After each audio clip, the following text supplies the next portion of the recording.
Good afternoon. Good afternoon. It is I, Almantas, former professor, current VTuber, old man who loves old things. I think I actually look a little bit big here. Always so indecisive about this kind of thing.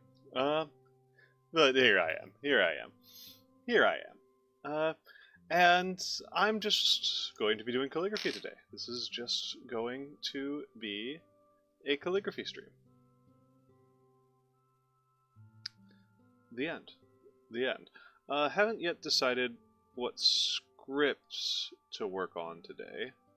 I've been making pretty good progress with Gothic, which biases me towards continuing to work on Gothic.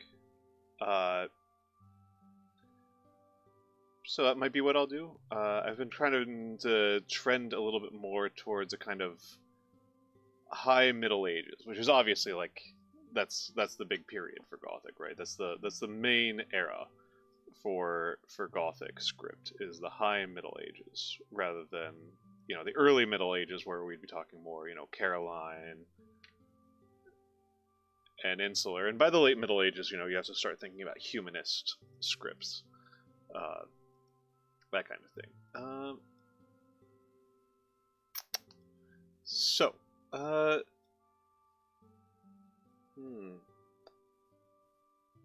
Let me just... there we go. There we go. YouTube really wants me to see how many viewers I currently have, and that's like the last thing I want. That is like the last thing I want.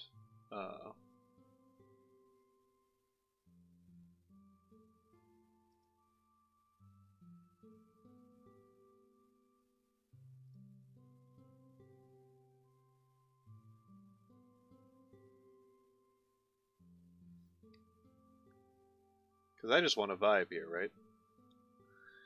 That's what I'm here to do. I am here to have a nice, relaxing time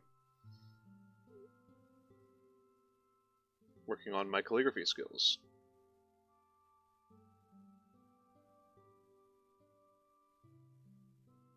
Should probably focus on trying to keep the angle correct, though I don't really struggle too much with recorrecting my angle.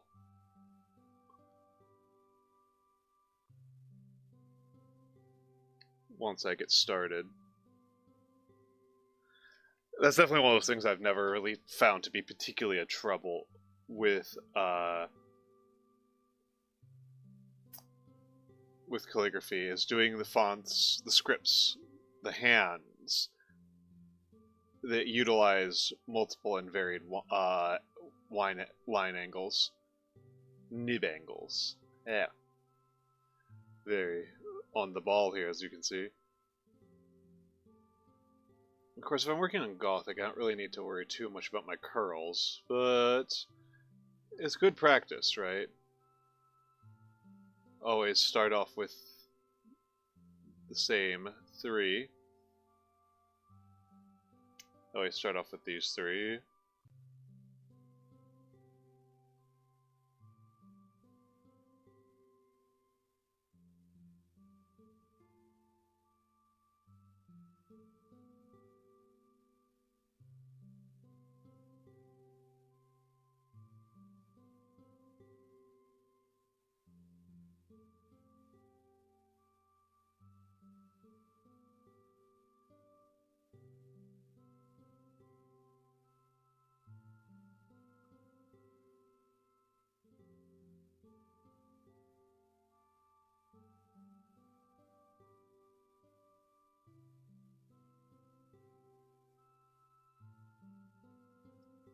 Alright. So let's start off. Let's get ourselves started here.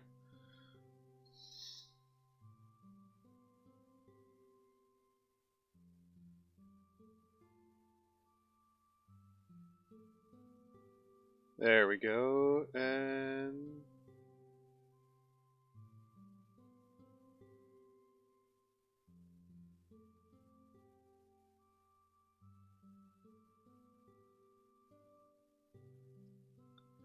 Honestly, I kind of really love ornamenting these capitals.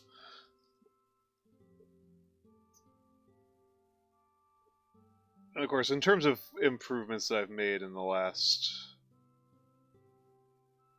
2 months, I'd say this is the big one. Is these A's? I like these A's so much more than I liked my previous technique.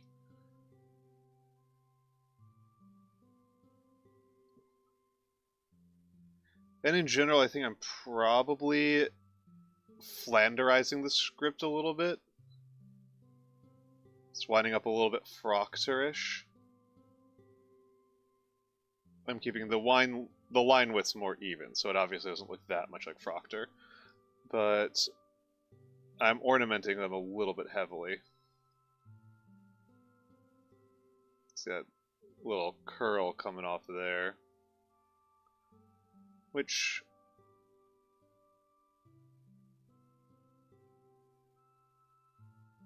I'm not super inclined to stop.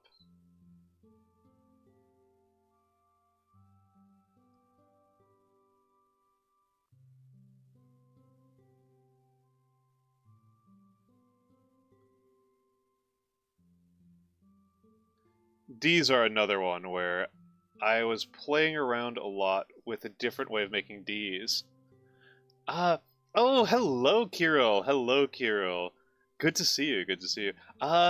Yes, I am doing well today. I slept pretty well. Got to the grocery store and bought some nice fresh veggies. I'm on a bit of a broccoli kick right now. And I got some admin tasks out from done so that there's a little bit less cognitive load on me.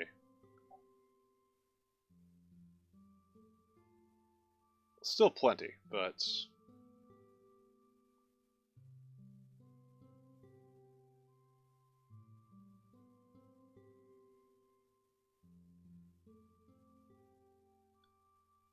and this is a bit more of a Proctor looking H. But yeah, I love broccoli. I love broccoli. I don't know what I'd say is my favorite vegetable. It's probably baby bok choy.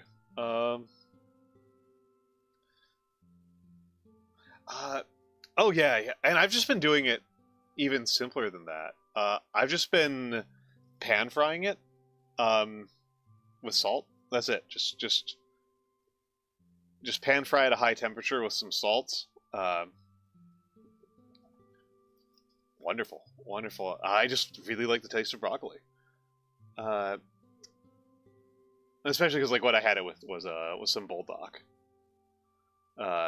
So just you don't need to do a lot with it because it's really just I'm just doing it because I want the bulldog to have some more flavor complexity.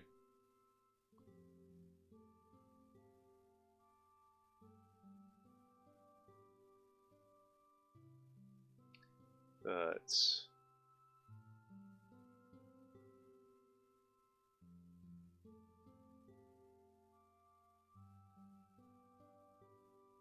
there we go. And so the older way I made the D's was more in line with, I think, older scripts. I've been experimenting with a D technique that's, I think, a little bit more like how a 21st century person writes a D. I made it a little bit too wide there. Oh well. That's alright. It's alright, I don't think it looks too bad. I kind of think the temptation with Gothic is to make it super wide. I think it actually holds up a little bit better if you narrow it a little bit.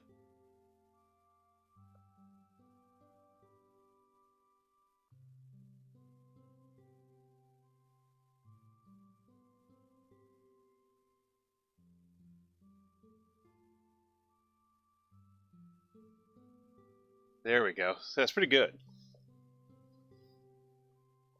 pretty good. End's a little bit leany, but that's alright. Let's keep that in mind. We are in the warm-ups here.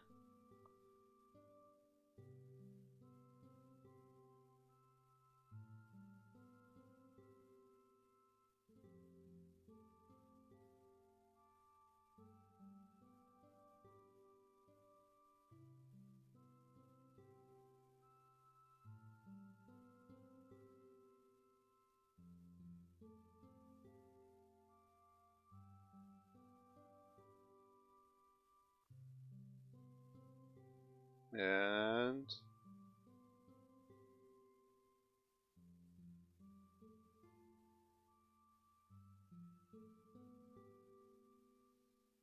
there we go.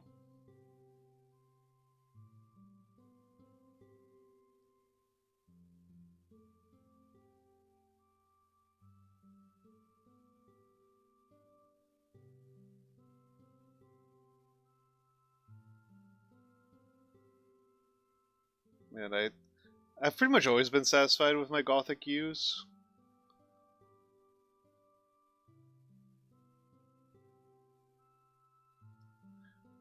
Other letters have often given me a lot more trouble. S's in particular. Than a...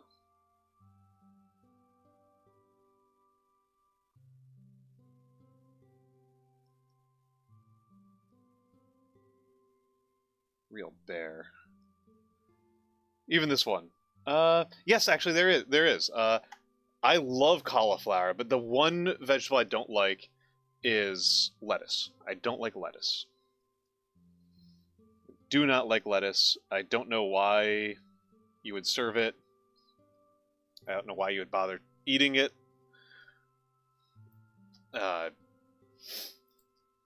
Not into it at all.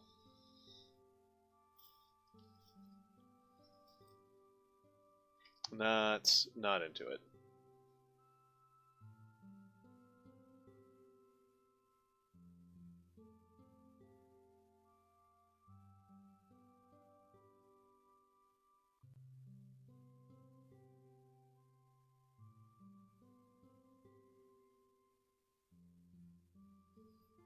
Yeah, I don't like it. I don't like it.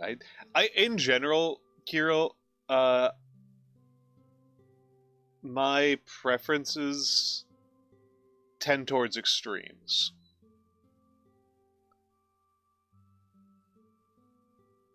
Not necessarily one extreme or the other, just an extreme.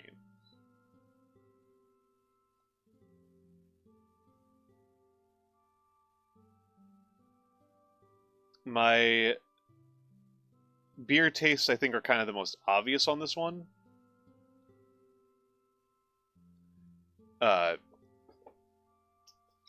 All lettuce. I mean, I definitely dislike icebergs the most.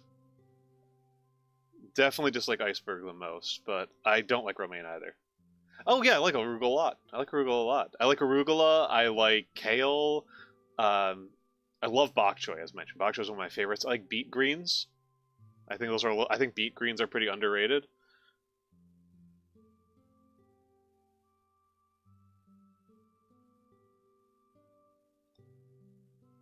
Uh, I like chard. I love spinach. There we go. That's what I was trying to remember. Spinach. But like my beer tastes are a kind of illustration of where I tend to fall on things. Where I really like IPAs, but I also really like saisons. I like wits. I like stouts. I like porters. I love pepper beers. I like hock beers.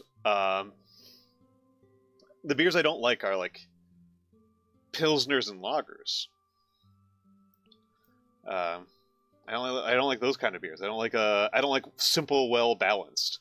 Yeah, I like really intense flavors. Yeah, I like really intense flavors.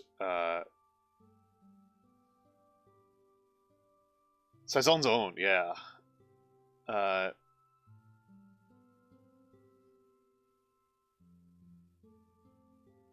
my yeah, like my preferred cuisines are like a Concord grape saison. That's funny. Uh, that's funny.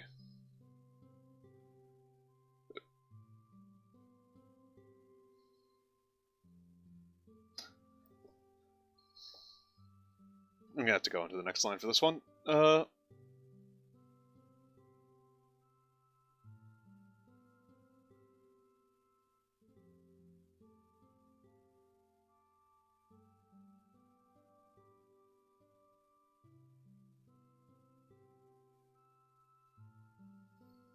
One particular beer my workplace makes.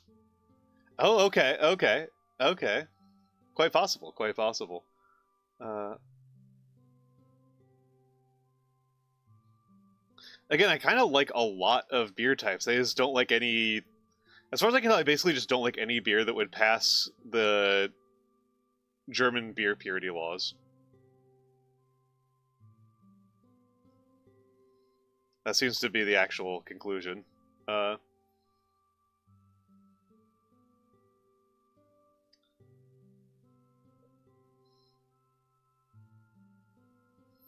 I think this carries through in a lot of things in my life. Uh, I like a lot of experimental fiction. My video game preferences are like the main type of video game that you can't get me to play is AAA action RPGs. It's like the main genre I don't want to play.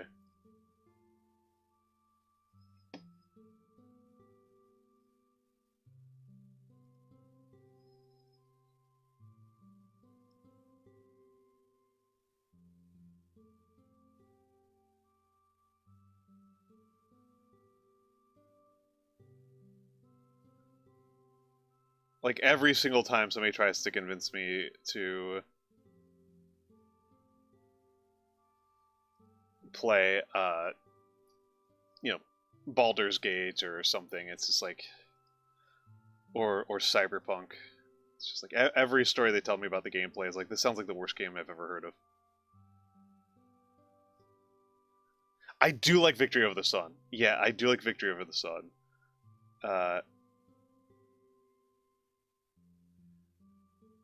I think the band that I've been listening to the most lately that's been like really exciting to me is not Svanner. Maybe Svanner's up there. I can remember the. It's not Yaima. Who is it? Who is it? I can remember the cover art is the worst part, and I can remember Dark Waters is the song. Wilderness. Yeah, Wilderness. Been really listening to a lot of Wilderness, and then like when I'm not listening to Wilderness, it's a lot of synthwave remixes.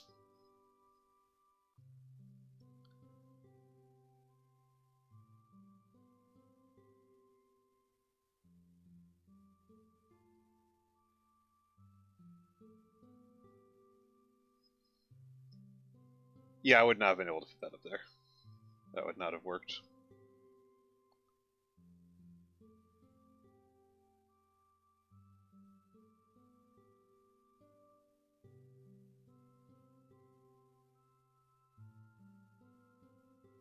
There we go. Extremely a post-punk guy? That's fair. That's fair. I'm increasingly a post-rock guy.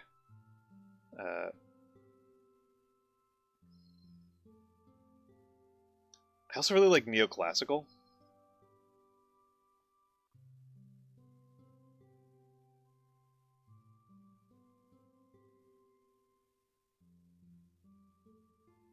There we go. And then pull down. Make the fake footer. And come down with the descender. The foot. There we go. There we go.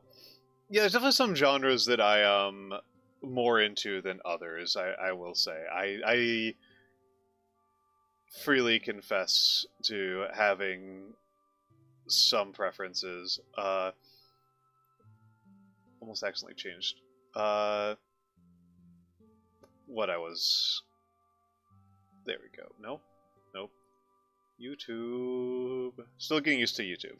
Uh, yeah, yeah. Godspeed. Apparently, the new album's good. Apparently, the new album's pretty good. I'm always very slow about getting anything. Uh, I tend to wait for Bandcamp Fridays and then buy like $200 worth of music in like one stretch every couple of years.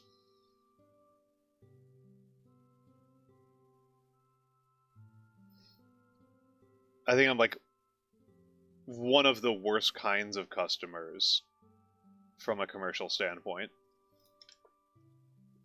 Very disciplined about waiting for things to be on sale.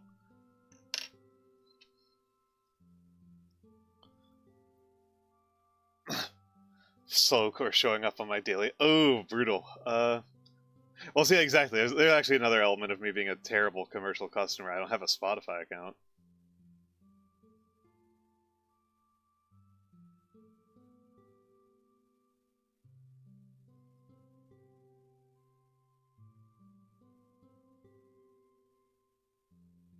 Hello, Vex. Hello, Vex.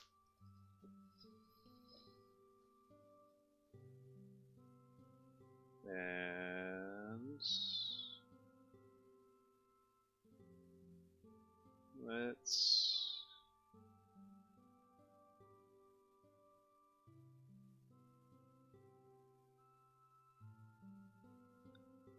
There we go.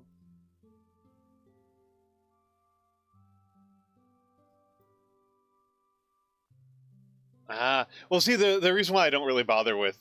There's a couple reasons why I don't really bother with Spotify. One is, like, it's a huge ripoff for the artists.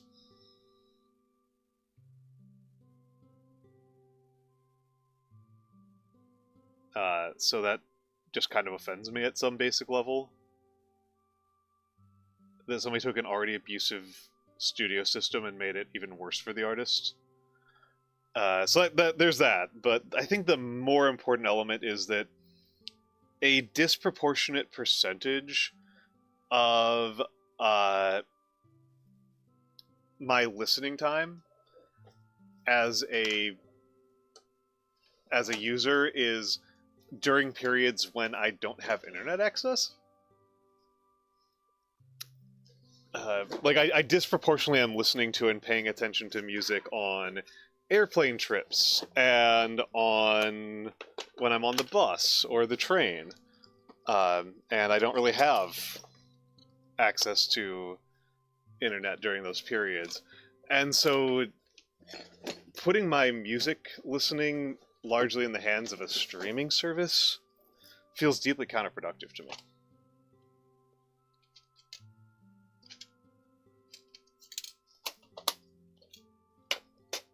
We're doing a little bit of an ink refill right now. Doing a little bit of an ink refill right now.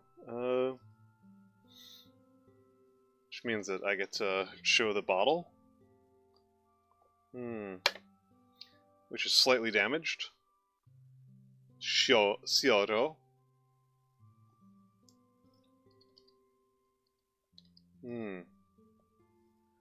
And let's just get a little paper towel out so that I don't have to. Actually, hold on.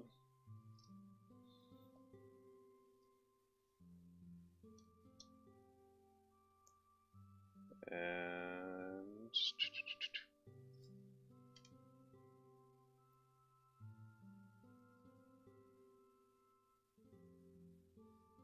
let's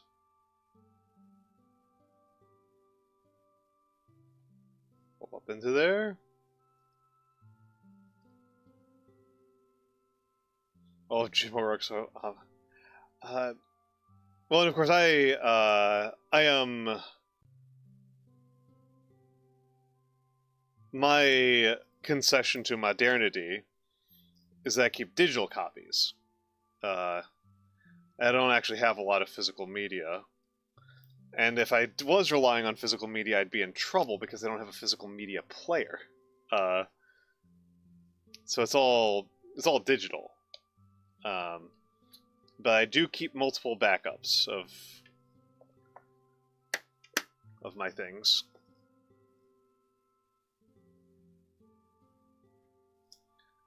Okay.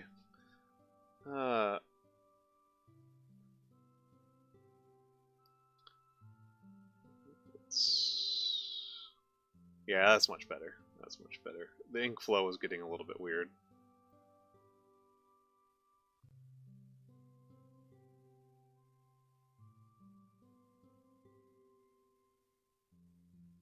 There we go. No CD drive on the PC. Vex, my PC is like this big.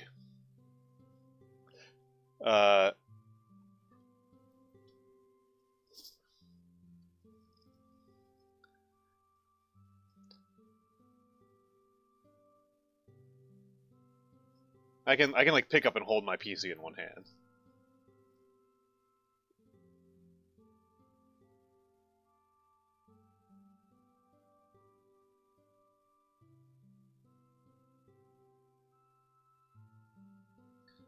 There we go.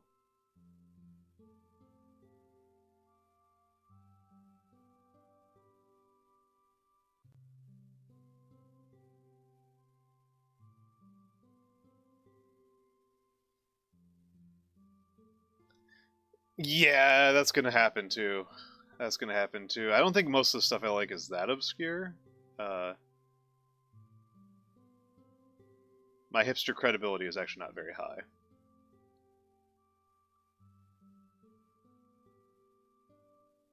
As the true hipsters never, ever tire of reminding me, I only moved to New York after it was cool. You know, because I moved to New York because I got work here. I didn't move to New York for cool reasons, like just being too cool for... I don't know.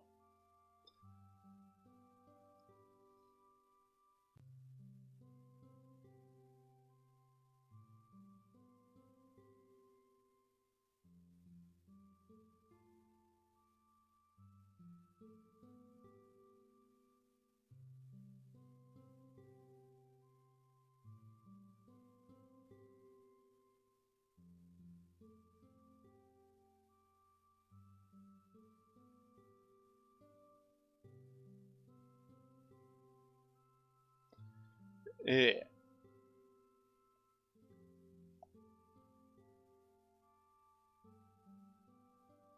Oh my goodness, $100 for an old cassette?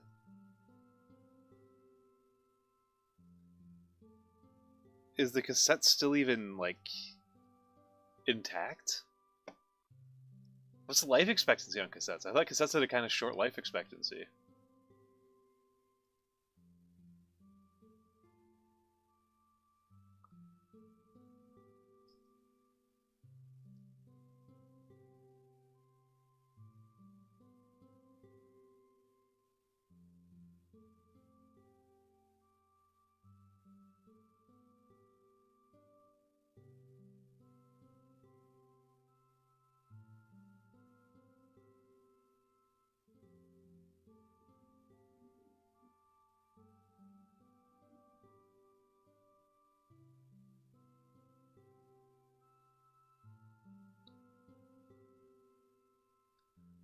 Huh. Yeah, so I'm just gonna be thinking about that for a minute, because just... Because, like, DVDs are at the end of their life expectancy, right? Like, old DVDs are generally dead. Uh,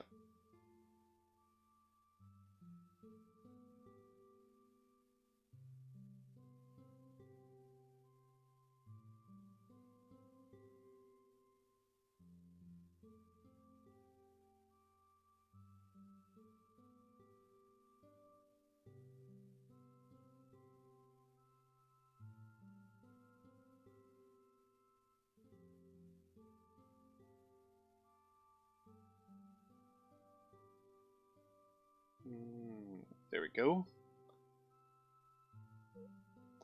Oh, this tape was put out in 2010. Okay, that's relatively recent.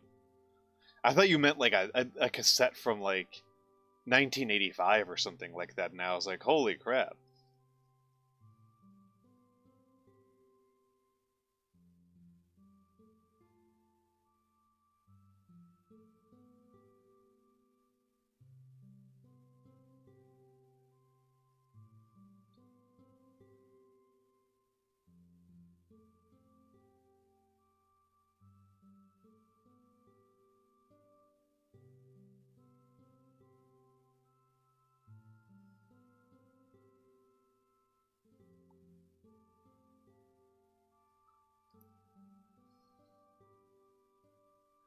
Oh, that's interesting. That's interesting. Huh.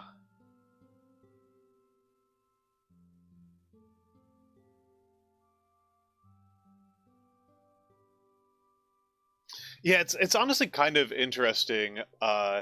This is obviously a thing that historians think about all the time, is the survivability of different media.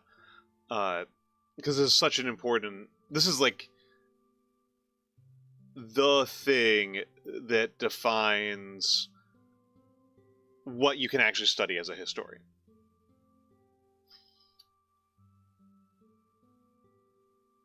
Is what actually survives. And so like a big thing is like Rome. We know way more. Hello, Nando. Hello, Nando. I did catch some of your cast. I didn't obviously catch all of it, but I did catch some of it. Uh, how was it, by the way? How was it? Oh,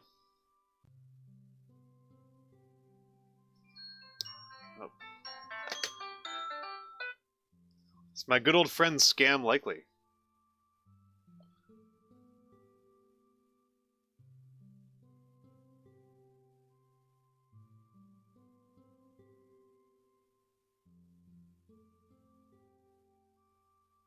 And let's.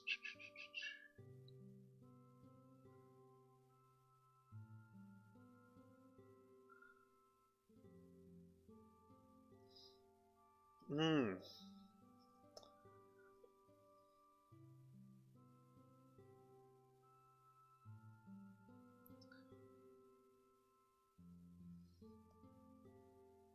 Oh, I did miss that. Yeah.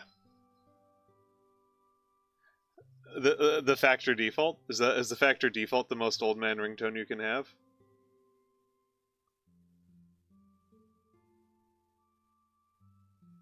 Because yeah, I was thinking about changing it to an actual ring.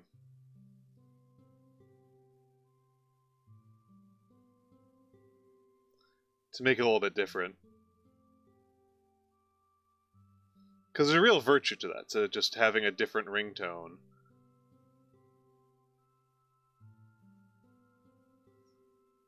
Which is that, like, you can confuse, you don't get confused when other people's phones ring. Alright. So that's my warm-up's done.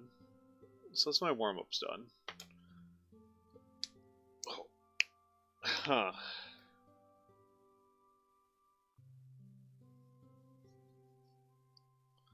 Uh...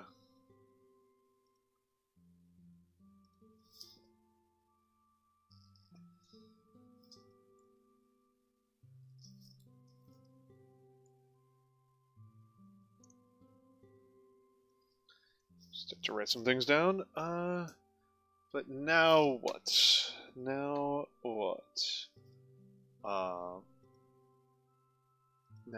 am I to do with myself?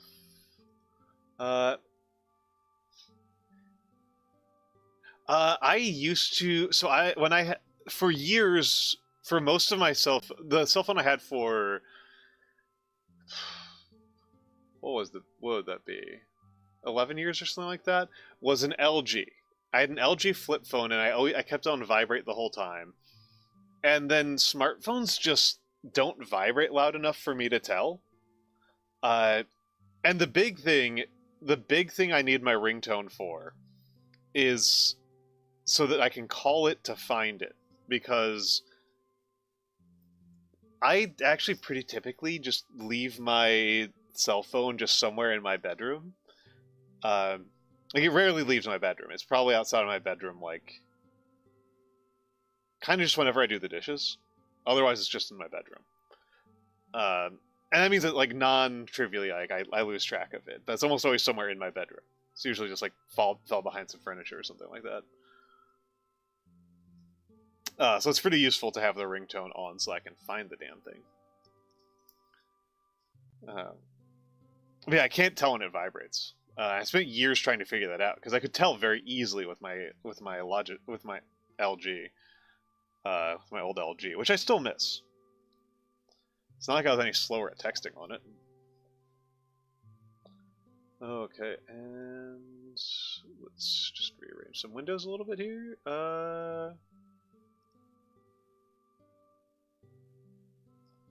And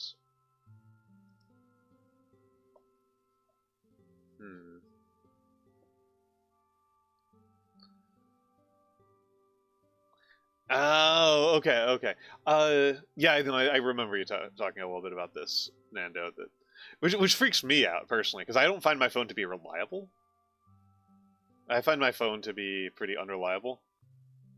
I feel like I set it to max and I still couldn't feel it, so that's a bad sign.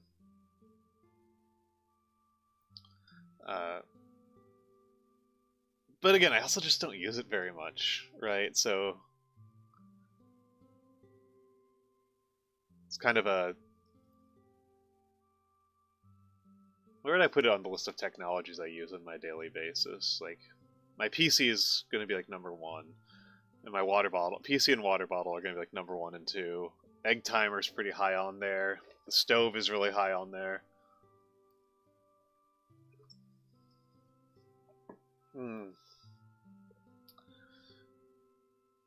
What do I want to write today? What do I want to write today?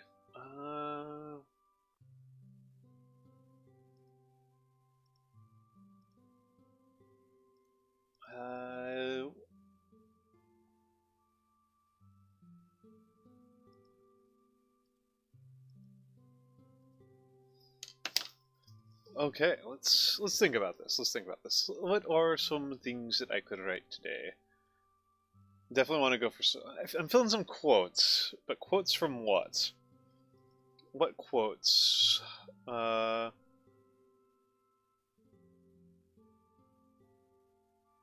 What quotes?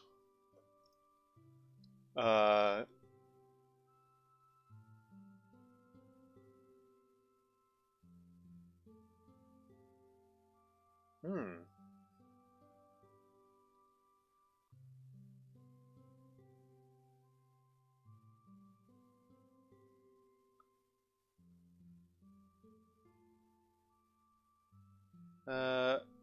Yeah. That doesn't sound like Plato at all. But I'll write it down. That does not sound like him. That does not sound like him. Uh...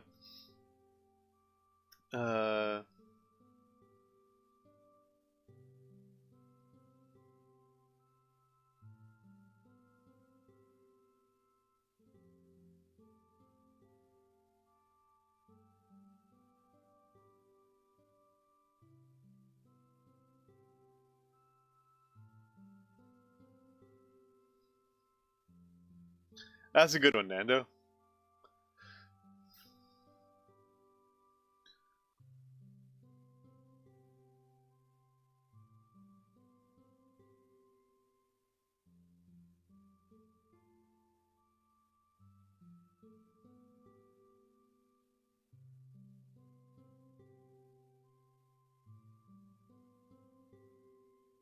Good reads attributed to him? That'll happen. I guess this guy's real good at peeling soft boiling. You guys are coming a little bit fast. It's a little bit fast.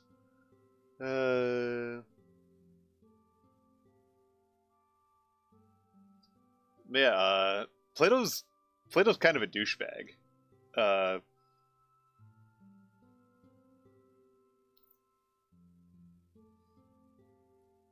I've never quite gotten over learning that Plato wasn't his like real name. We don't, as far as I know, we don't actually know what his like birth name was. Uh, Plato was uh, his wrestling name.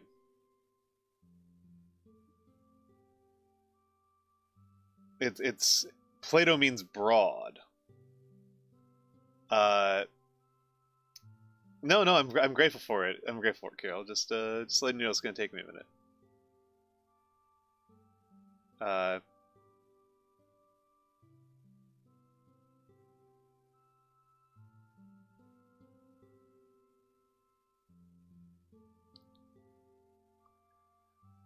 that seems like Plato. That seems like Plato. That one. Yeah, it was well, and what Plato means is broad, uh, as in a reference to like being jacked. It was a reference to the fact that he was absolutely jacked, which is really funny. Like, I find that I have never quite recovered from this. From this as a piece of knowledge. Um,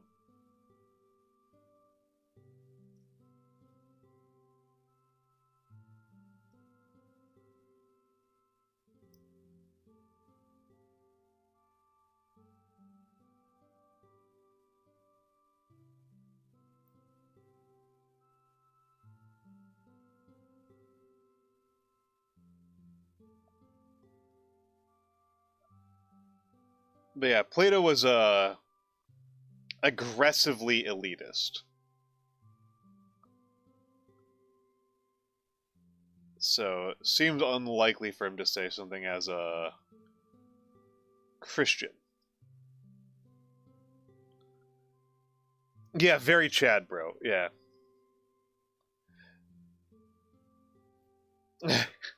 Plato, the broad. Yeah. No, and also not broad as an old timey slang for a lady. No, he was built. He was built.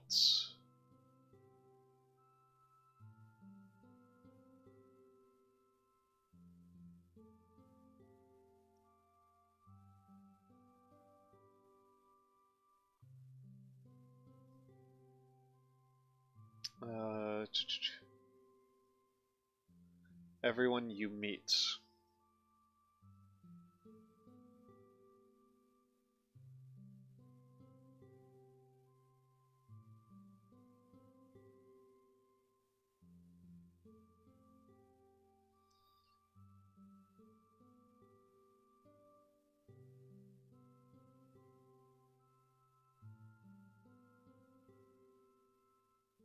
Yeah. It's Plato's kind of an interesting person for us in retrospect, right? Because his like magnum opus is the Republic, Plato's Republic, uh, which is fundamentally proposing some reforms to Athenian governance. And his ultimate intended reform is to do a secret conspiracy that suborns the Republican government to an oligarchic government and then does a bunch of lying in public to pretend that it's still a democratic republic.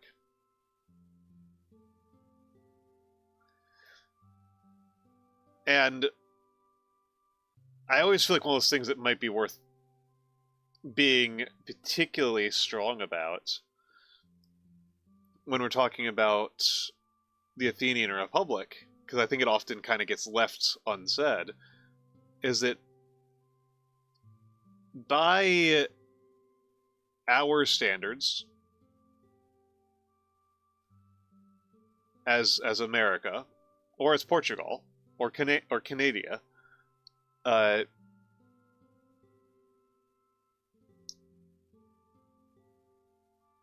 the Athenian Republic was very undemocratic.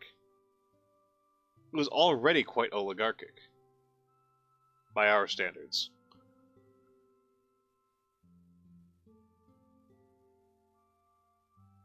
I just feel like that kind of needs to like not be left on the table. That the Athenian franchise was already quite restricted.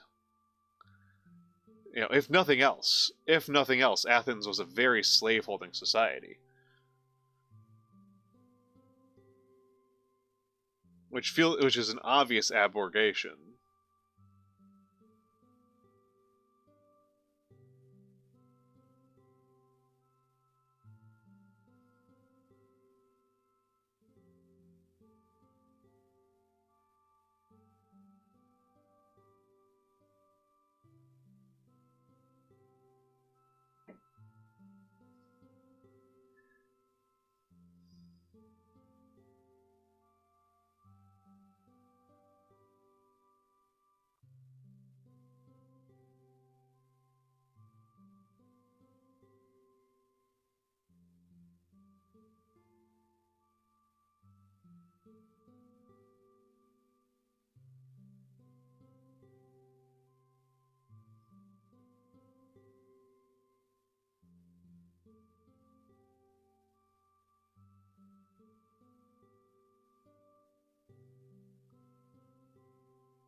There we go, and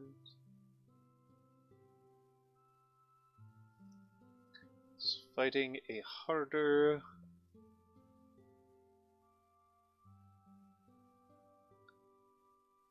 battle.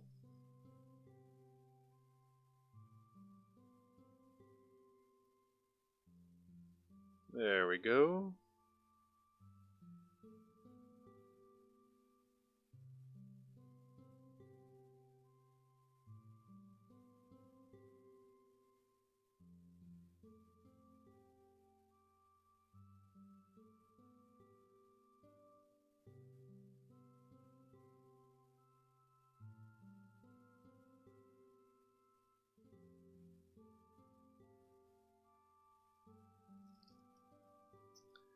Ah.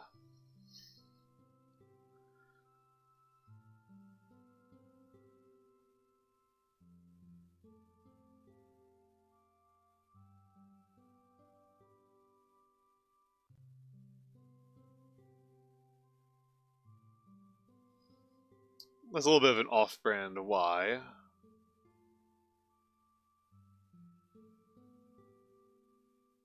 little bit store brand here.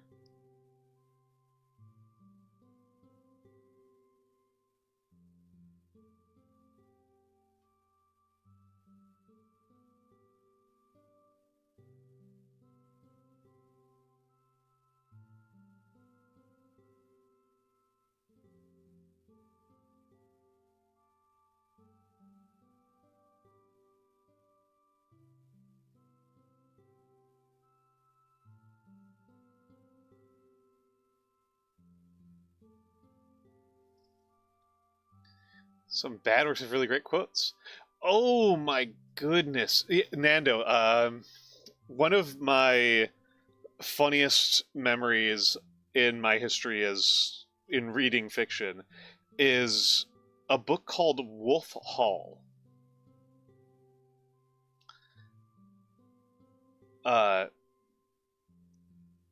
Me and my mom read it together.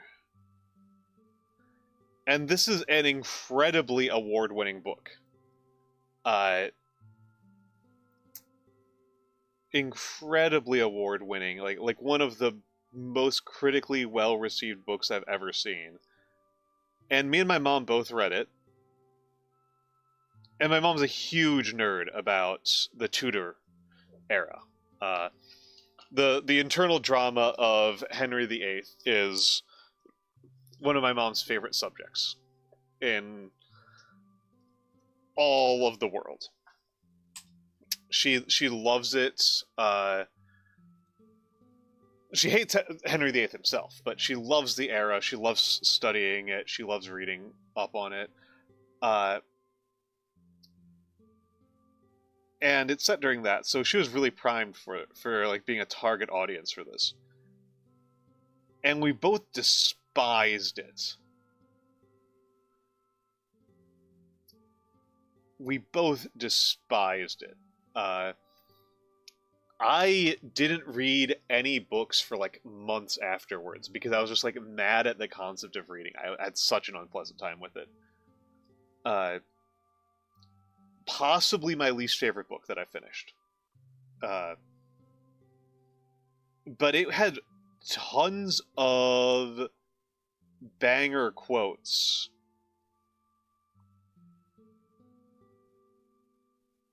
And one of them really sticks with me is, it's words, only words. And it's just, I just remember this, it feeling like a desert of the most dreadful writing, punctuated periodically with just these incredible, like, individual paragraphs. You'd go like 20 pages of shit that was impossible to feel any emotion during. And then just like a paragraph that was incredible. And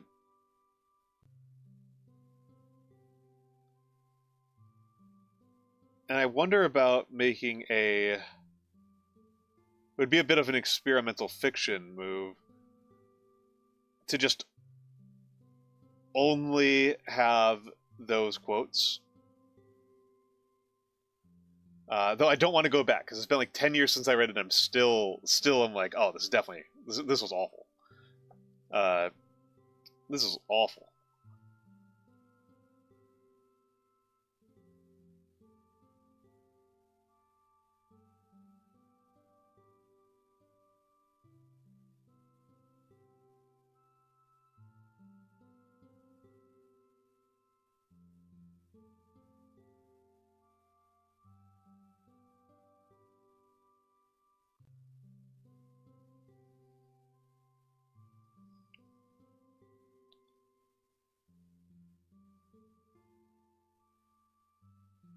There we go.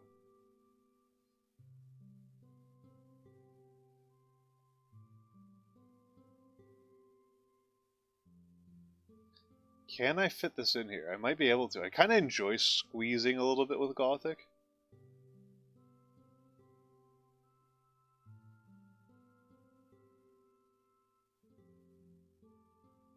Kind of enjoy keeping it a little bit tight.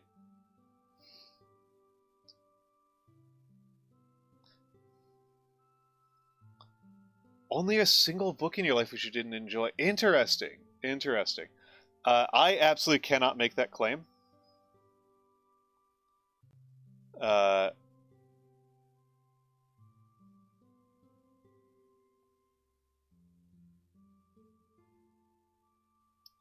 No small part of this is that I'm mostly a nonfiction reader, and nonfiction writers are often not very artistic.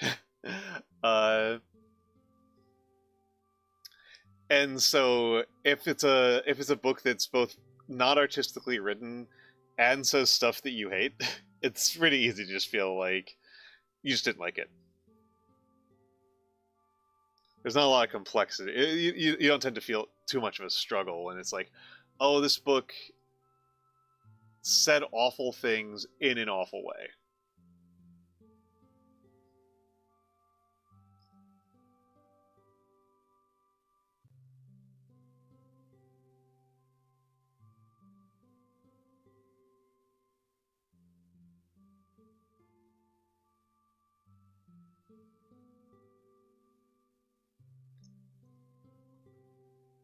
Uh,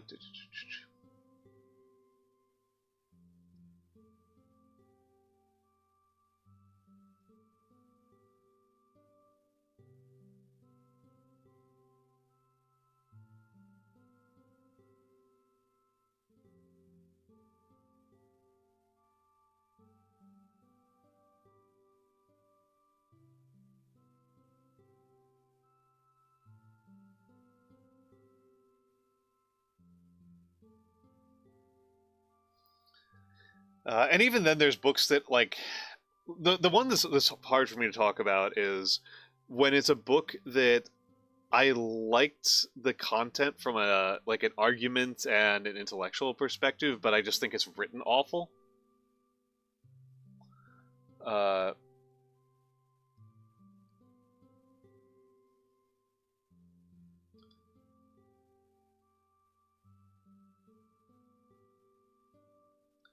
and the one I'm thinking about specifically there is Gender Trouble.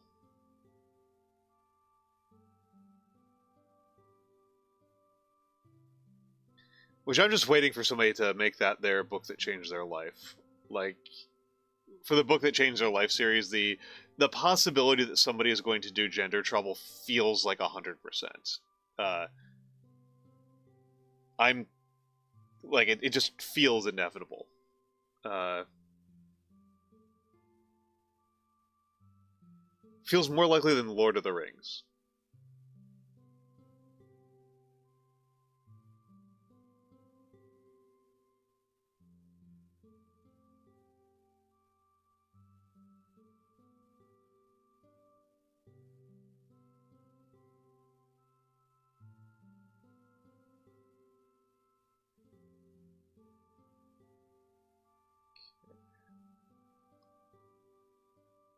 My heights are a little bit inconsistent.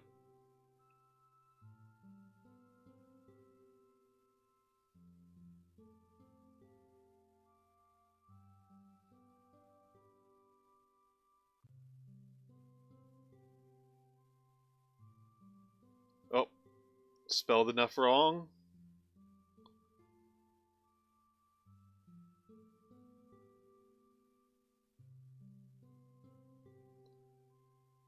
Uh, was yours going to be Stormlight Archive? Because that's crazy. I've only had 4 so far, and none of them have been like Kiri's the only person who's hit one that's like a that I thought was going to be one of the big ones. But I don't think you had opinions about. I mean, I could believe, but you're not American. Like it's such an American book, so I don't think you mean To Kill a Mockingbird, right?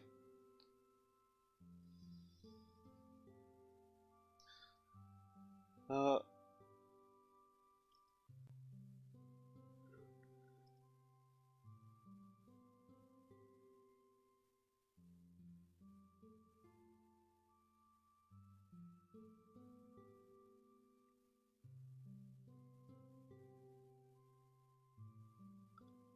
incredible. That's pretty funny.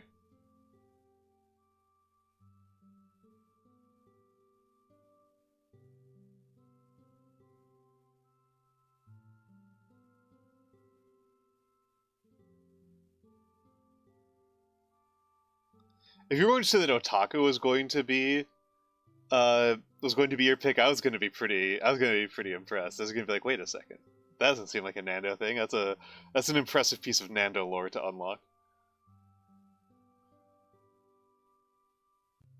The Nando actually is into a modernist, it's a Japanese modernist Marxist analysis.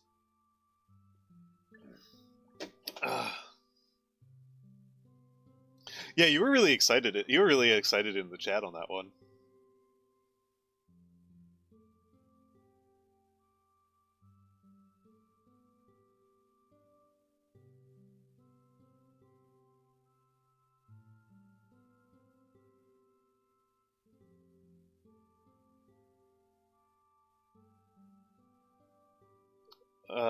Jeez, spelled yourself wrong as well.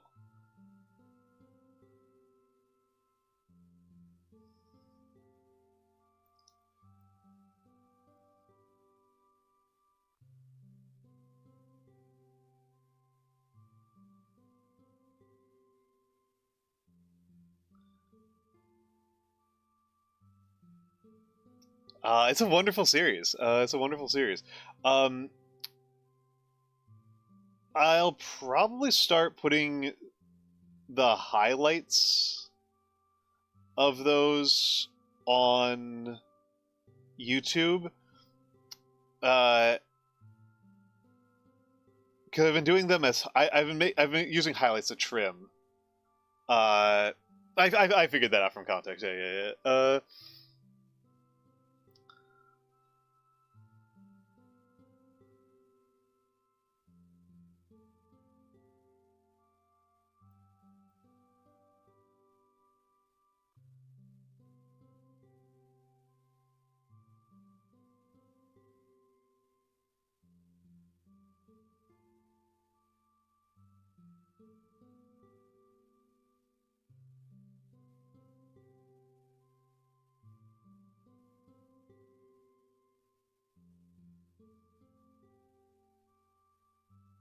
There we go.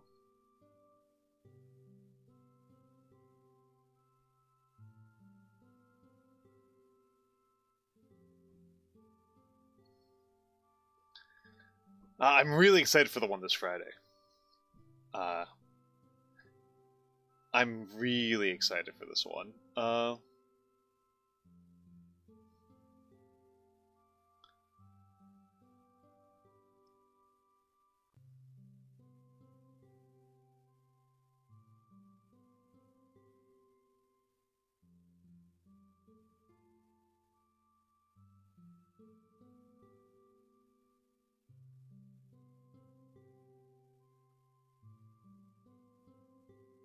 Come on, come on. There we go.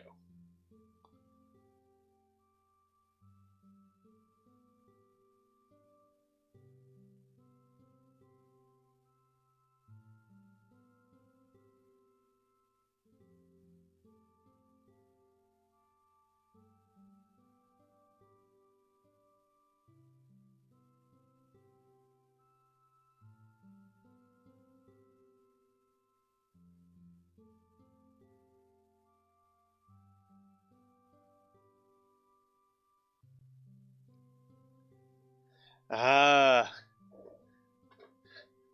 So you don't want me to spoil what this Friday is, even though I've announced it in public several times?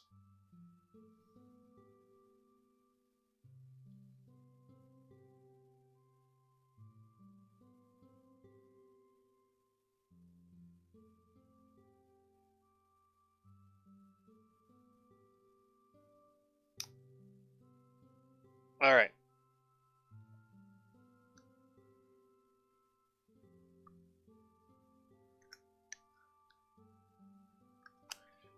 I'm gonna take a quick break to use the bathroom.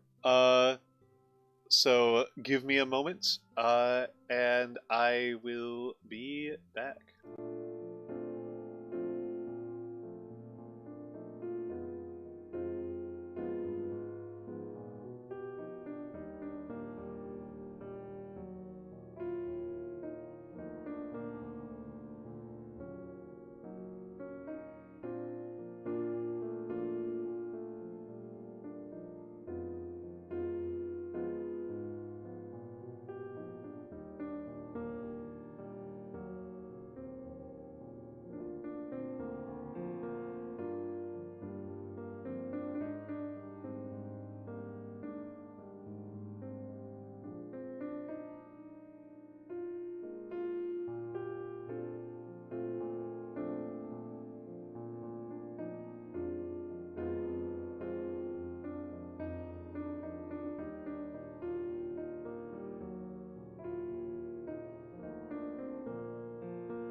And I'm back. Oh, nope, wrong one. There we go. And I'm back. I'm back. I'm back.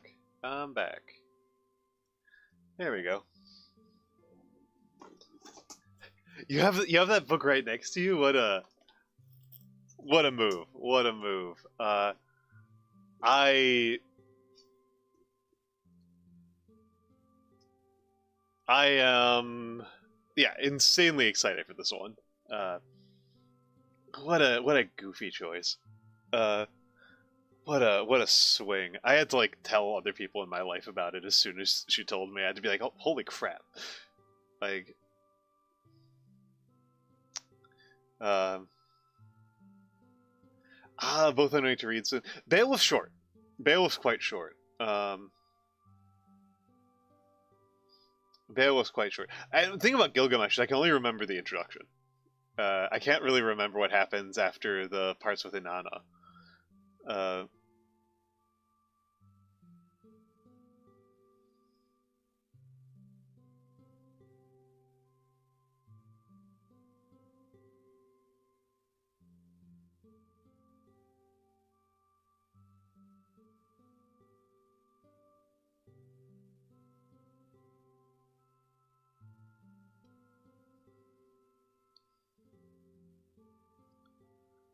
okay.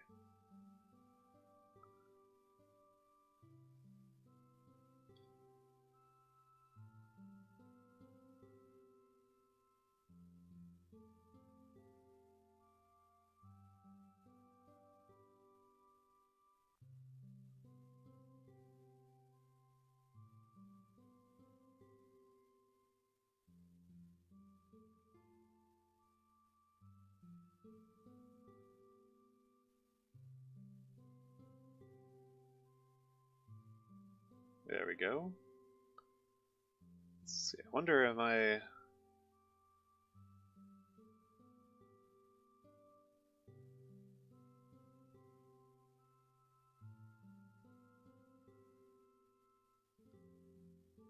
Okay, that's a little bit better. That's a little bit better. I was having this at a I remember Gilgamesh fighting. I thought it was really weird that they made Gilgamesh such a twink.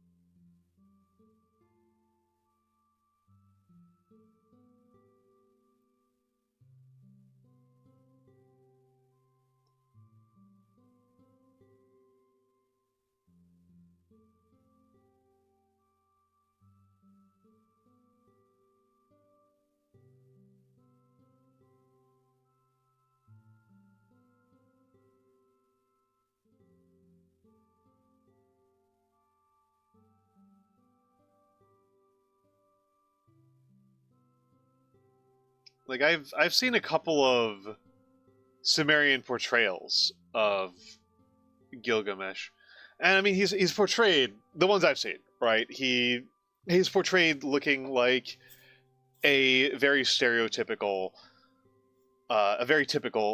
Sumerian god king, right? He doesn't look that different from the other Sumerian god kings you might see, which they're muscular, right? They're muscular guys.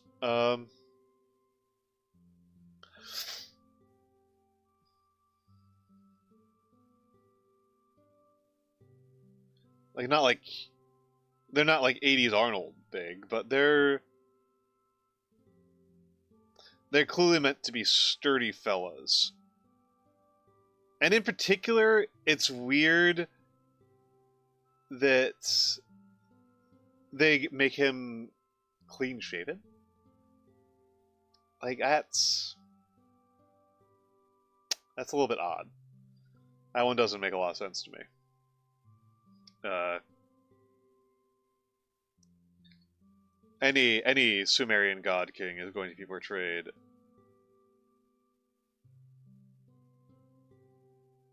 with a big, thick beard. Big, thick, curly beard.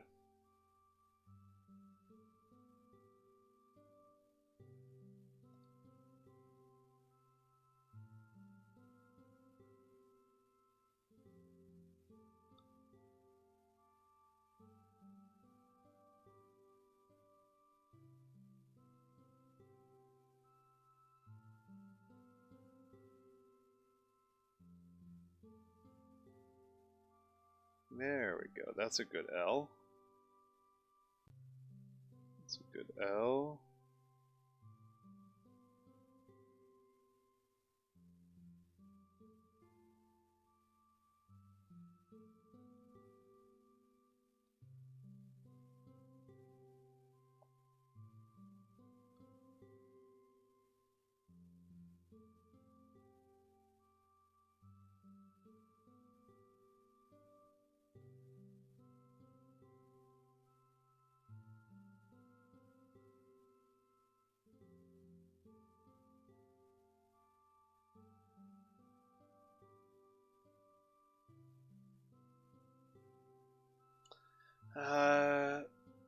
Oh, it's Flora!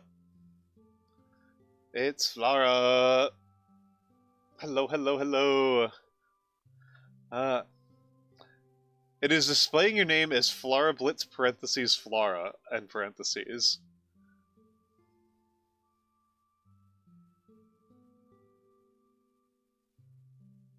Which is pretty funny. I don't know if that's some sort of local setting or something you did on purpose. But it's a good artistic choice.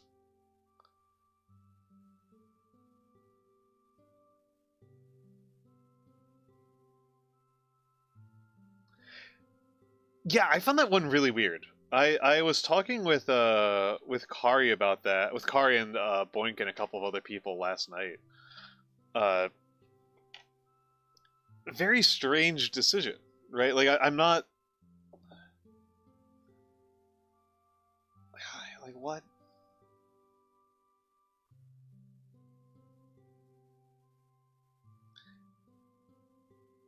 Like there are Disney characters that have their hips revealed. Like it's not a particularly erogenous zone in these United States. Uh,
uh, doesn't make the guidelines better just because they've been out longer. Just makes it weird. Like the whole situation strikes me as odd.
And let's get in there.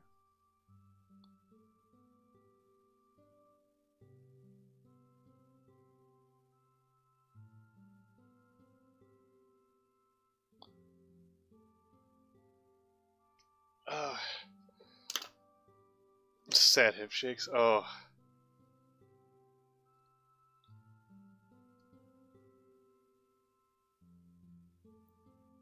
Is that song still popular? I haven't paid attention to pop music in a long time.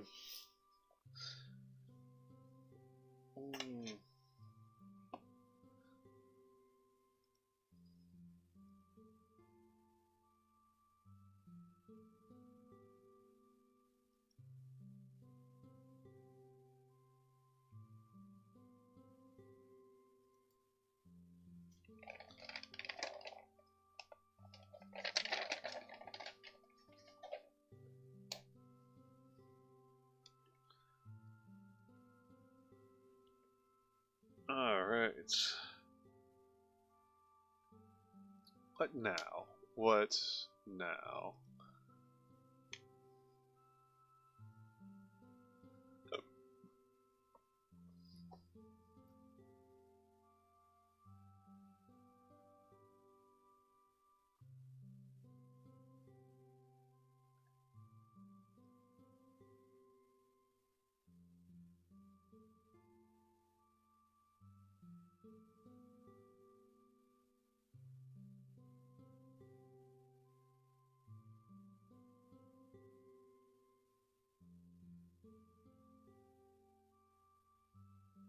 You know what? Get decorated, nerd. There we go. I could believe that. I could believe that.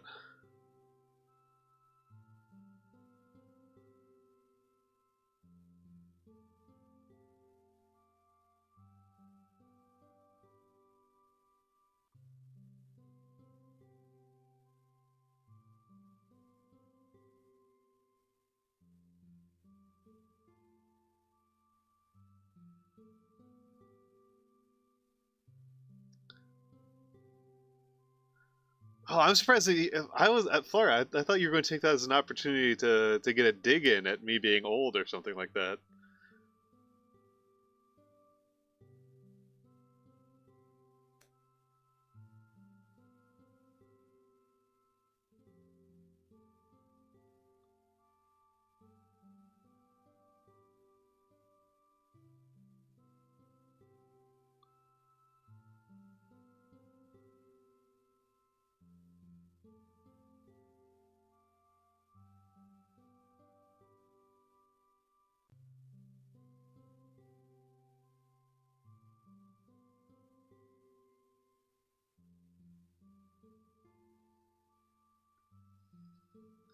Low-hanging fruit. That means it's right for the picking.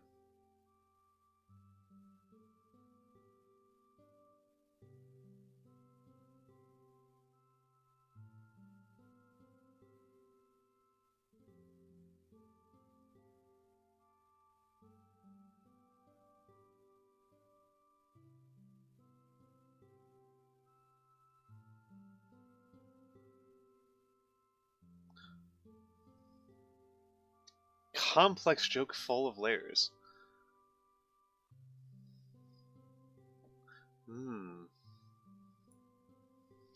Alright, alright, I'll hold you to that, Flora. I will hold you to that. The next time you make a cheap joke, Flora, I will penalize you.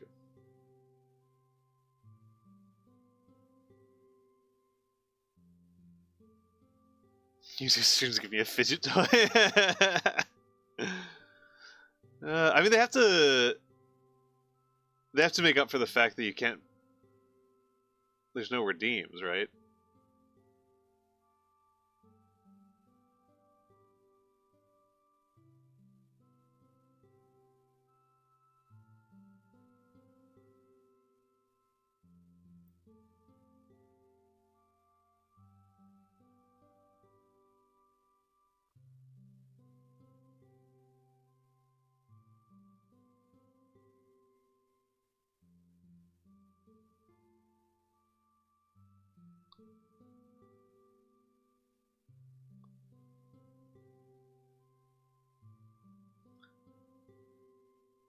Uh,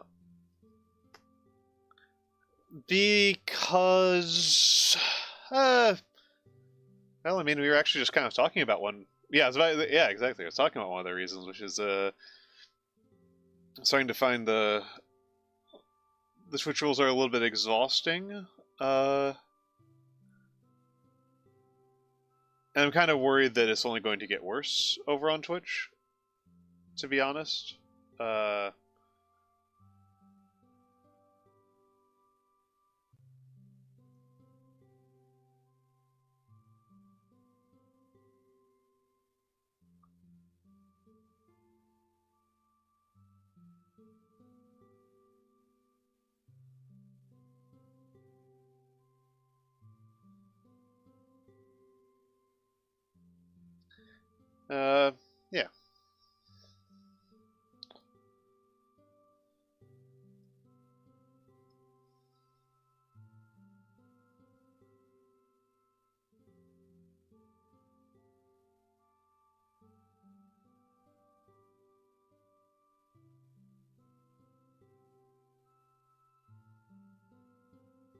Uh, yeah, that's the thing, Nando's. Nando's pretty much got it. I want to be branching out. I can definitely talk more with you about it off stream, Flora. But that's kind of the TLDR is. Uh,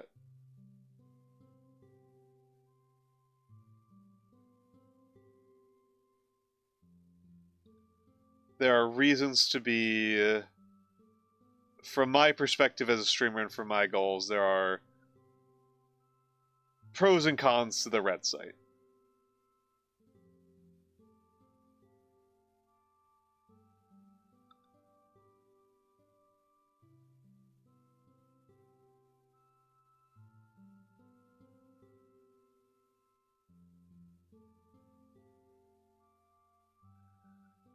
Oh.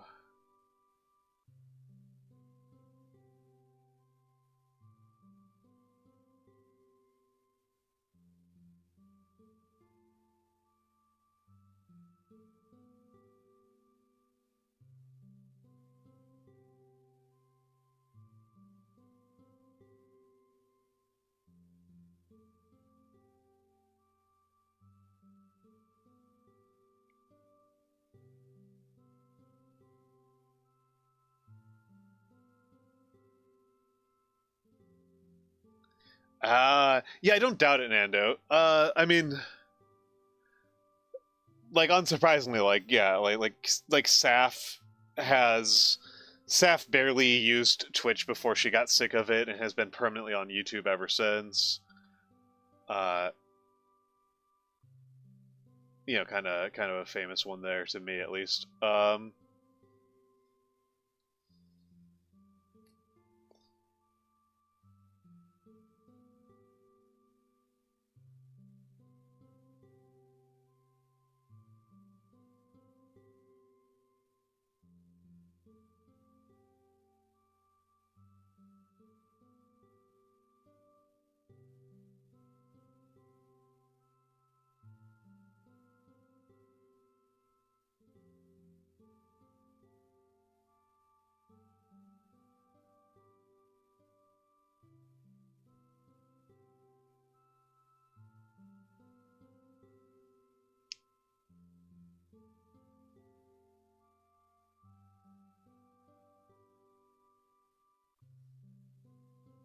I need to be adjusting my arm position a little bit more frequently.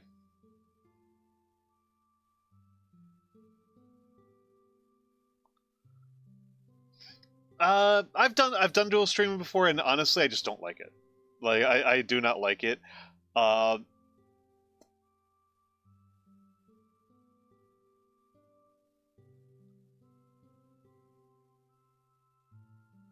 as a performer, right? Because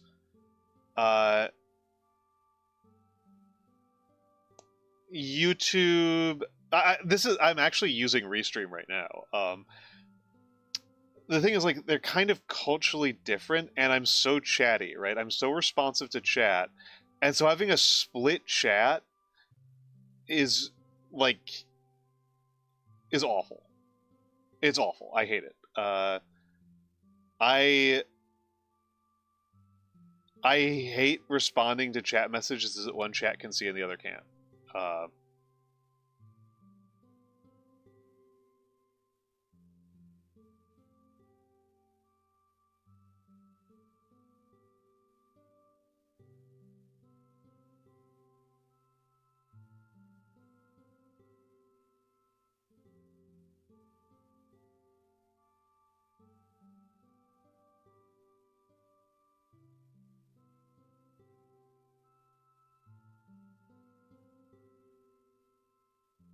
feels unfair.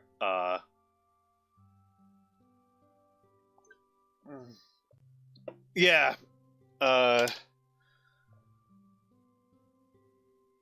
yeah, Nando. That's kind of my feeling, right? If I was at, if I was fruit or something like that, where it doesn't matter because nobody really can keep track of what's going on in any event.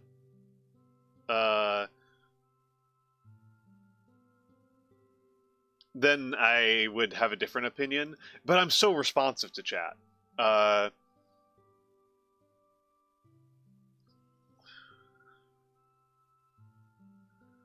I'm so responsive to chat.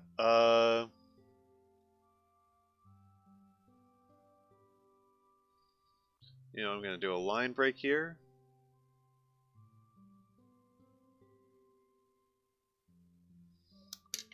Because I think I've come up with something. I've actually written this one on stream before, but I like it enough that I'm going to do it again. Uh,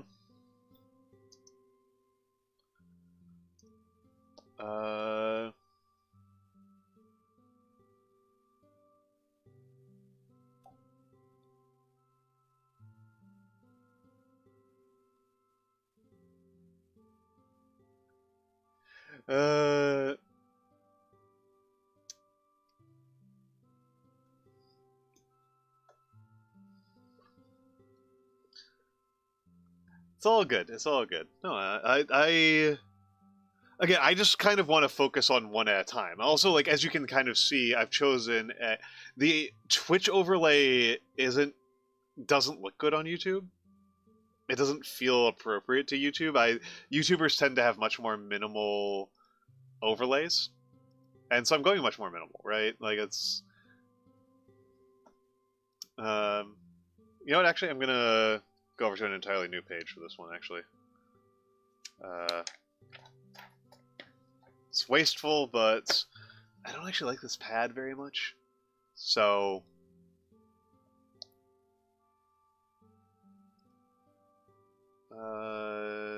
so what's the problem, right?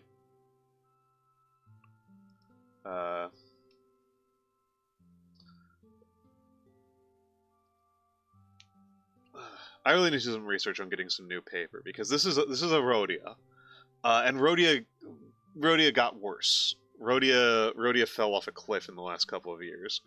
So I've had a bunch of Rhodia pads for like a decade that were all very good that I bought in bulk a long time ago, and they're just fantastic. And then their QA fell off a cliff in the last 3 or 4 years.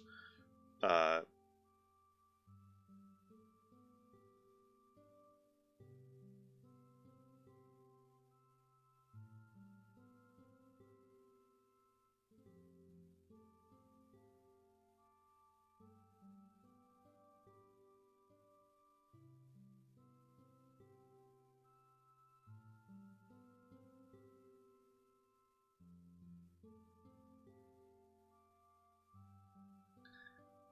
this one's kind of long, so I will try to actually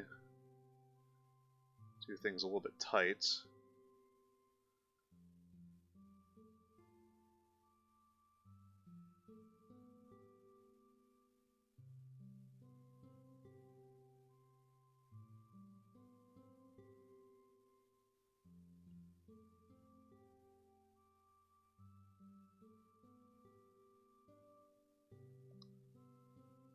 There we go. It's straight down as much as I can.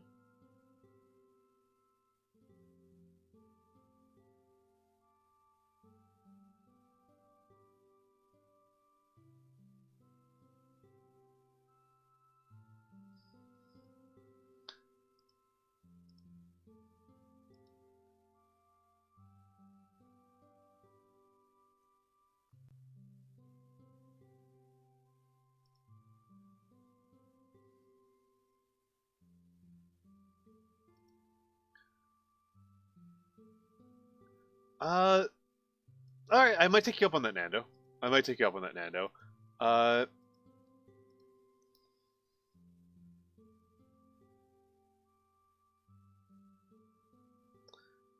um,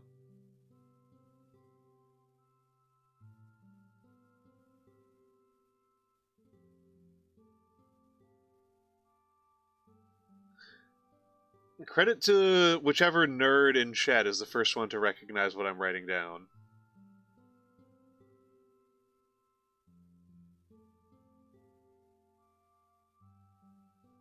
Because I know somebody here is going to recognize what I'm writing.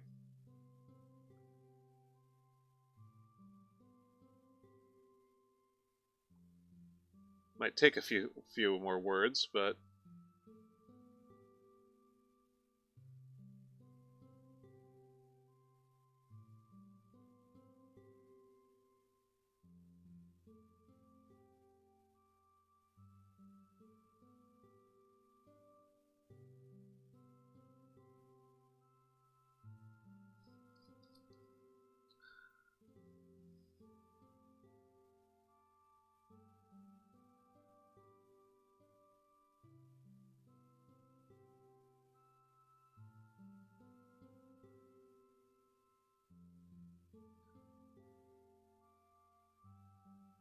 there we go. Just need a little bit of agitation.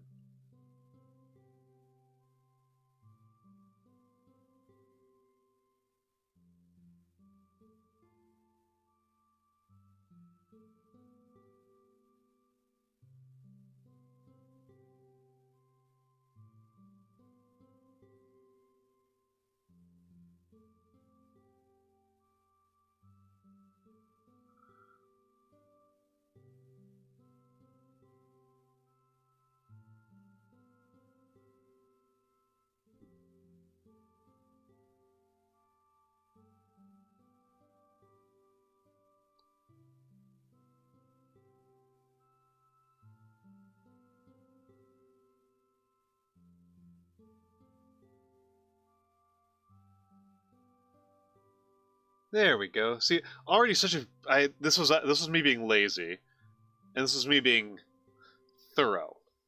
Just look how much better that is. Ah.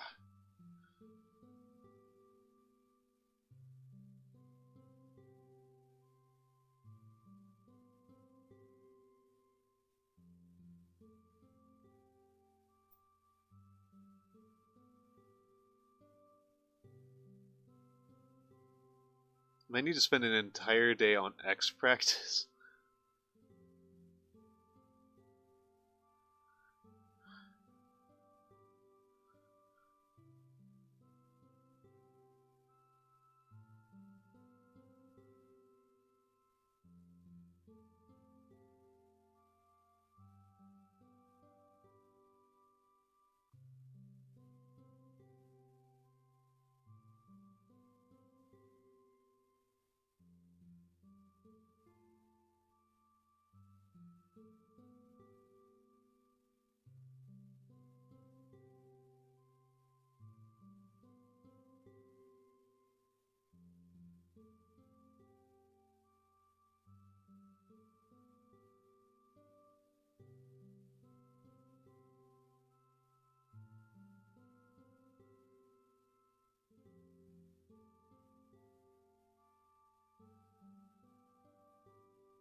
Uh, there we go.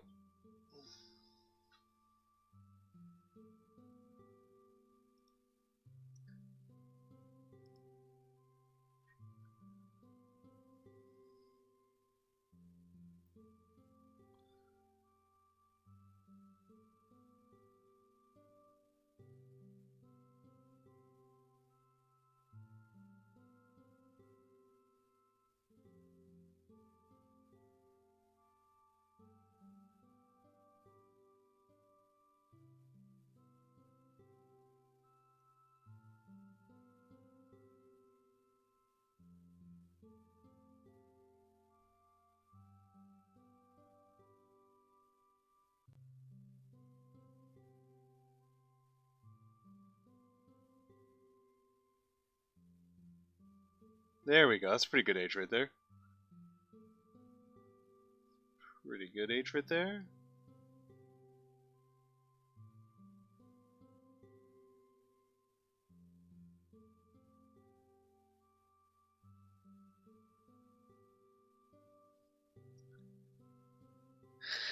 So far, it seems like my dissertation.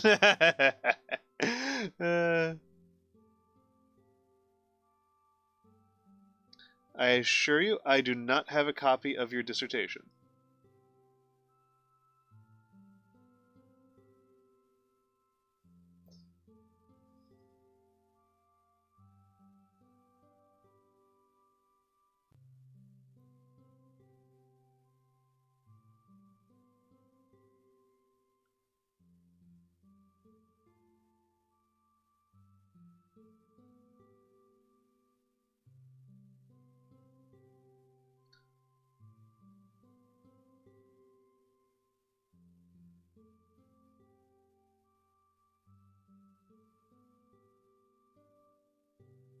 And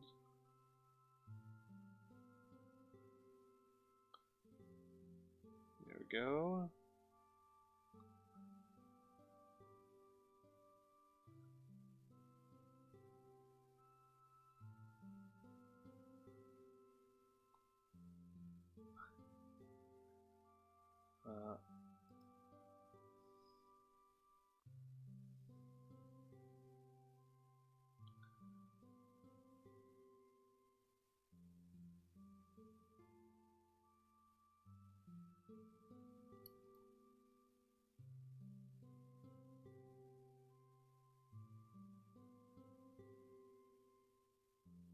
This didn't need to be capital, I just kind of wanted to do it.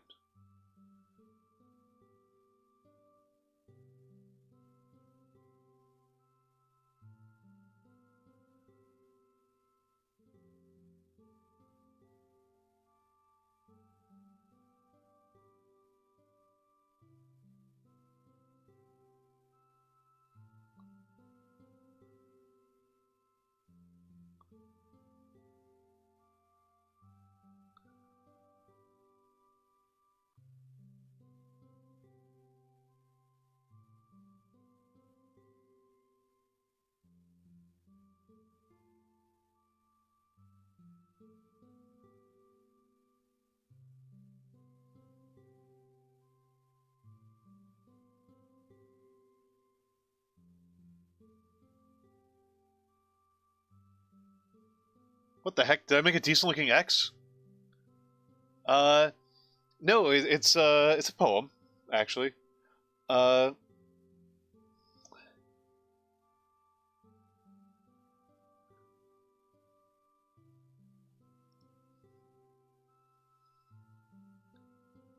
it's a poem that is probably one of the most read poems by video gamers.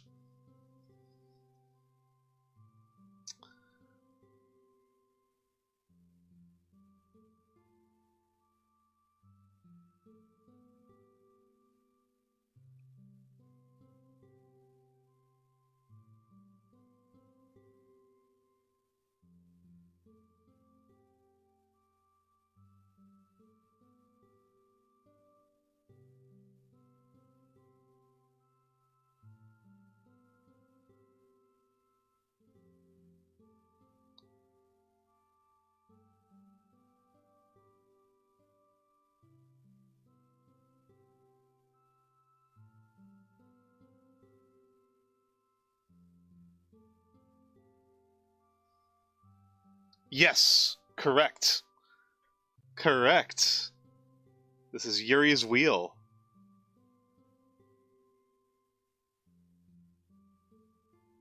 I actually really like it a lot.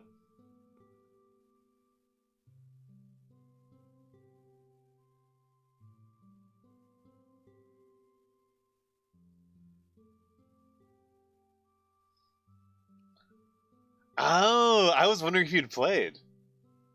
I was wondering if you'd played. It seemed like something that you would have really disliked. uh,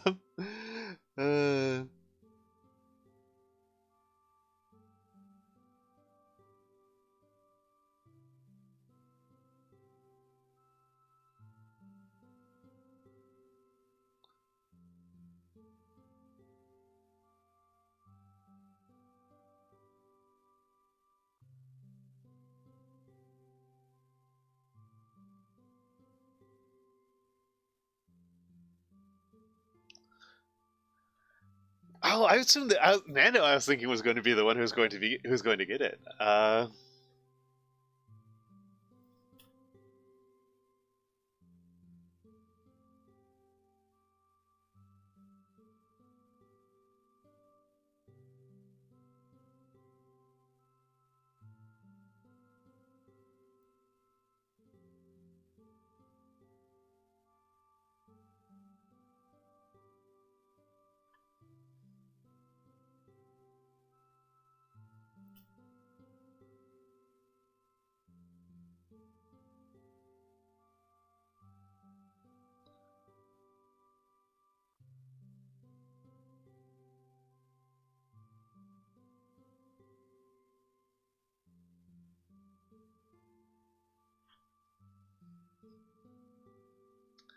Oh, fair enough. Fair enough. I really enjoyed it.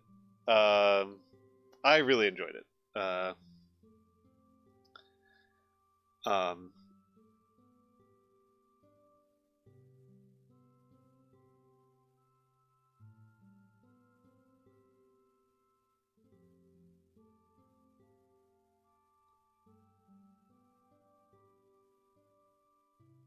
I enjoy incompleteness quite a bit.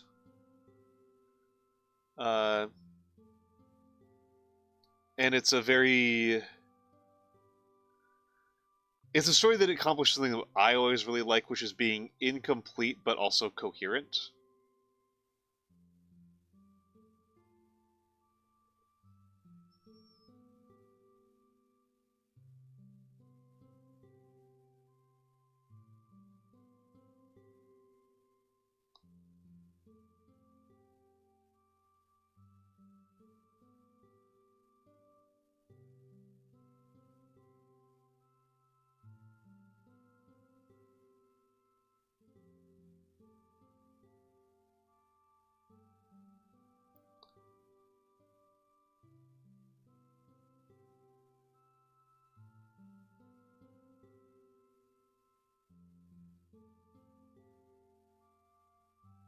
uh,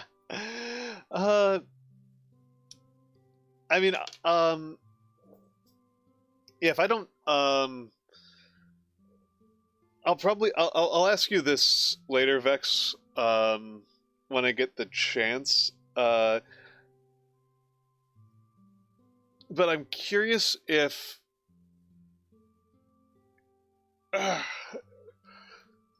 if Italo Calvino's work is up for grabs for doing transformative works on.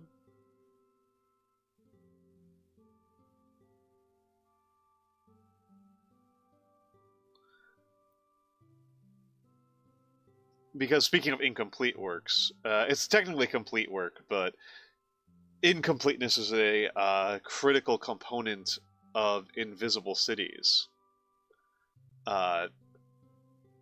And so if I could do a big calligraphy project of Invisible Cities, that would be amazing. But I'm gonna go like 90% confident I can't. But you know the rules way better than I do.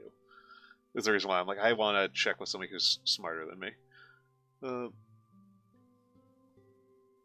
Let me just check my camera work. Yeah, there we go. By the way, does the text look fuzzy to you guys? That's, do I need to do some focus play?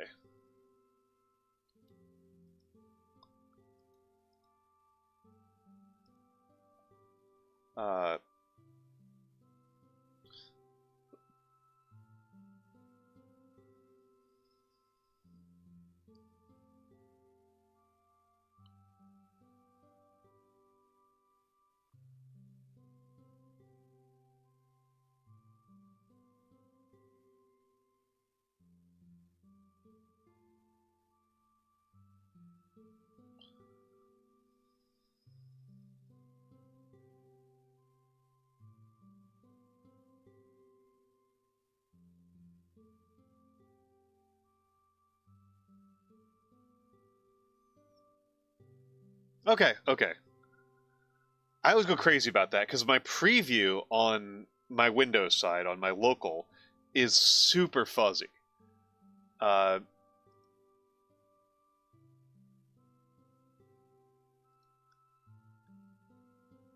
but I am pretty sure that that's like a local problem, right? I think that's a problem of the preview being squished on my screen, or maybe I just don't get the good preview. Maybe the preview just doesn't look good for me because of system choices.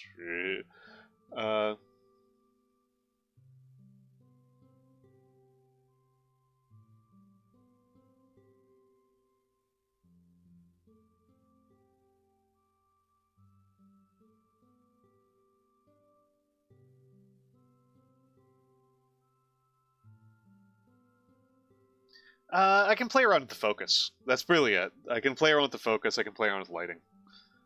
Uh,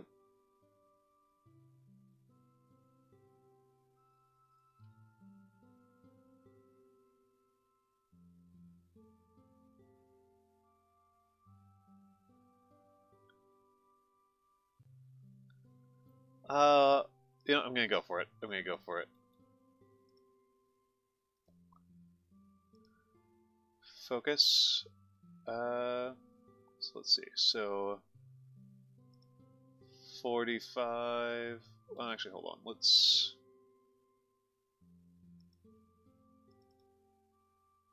Oh yeah, it's real fuzzy on my end.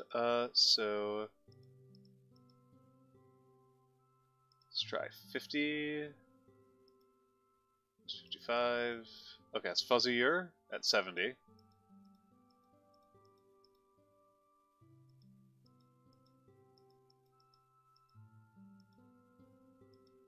That's worse. Worse. 30. 35. 40. 45. 50. Might as well turn on auto and just see what happens. And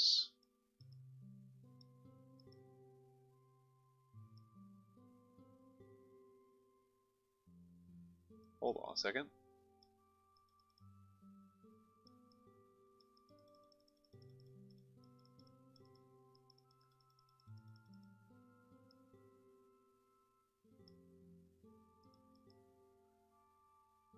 Interesting.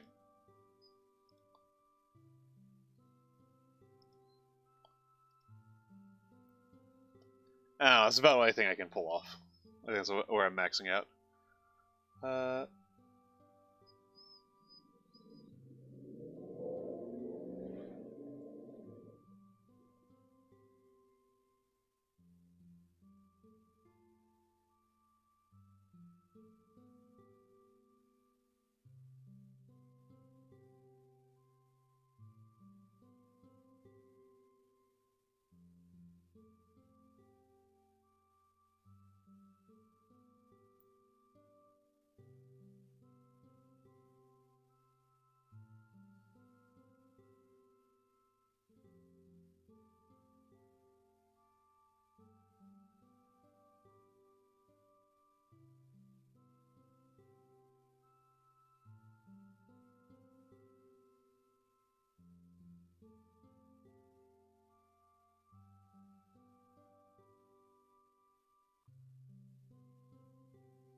I don't know Record of Ragnarok. Whenever I've heard the name before, but all I think about is Ragnarok Online, which I don't think is related.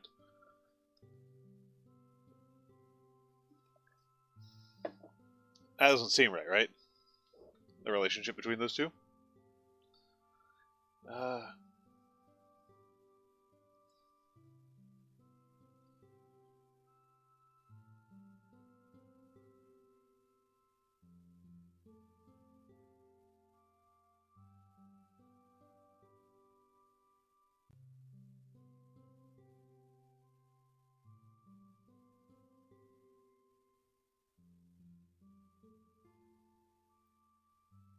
That would be weird, right, if they were.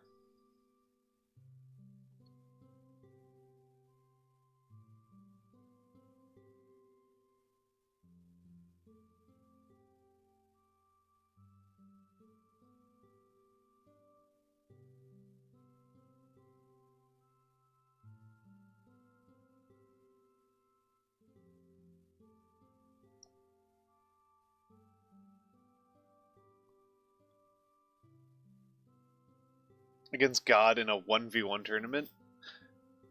That feels unfair, right? That's the fundamental nature. The thing that makes them gods is that they're big.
Nope.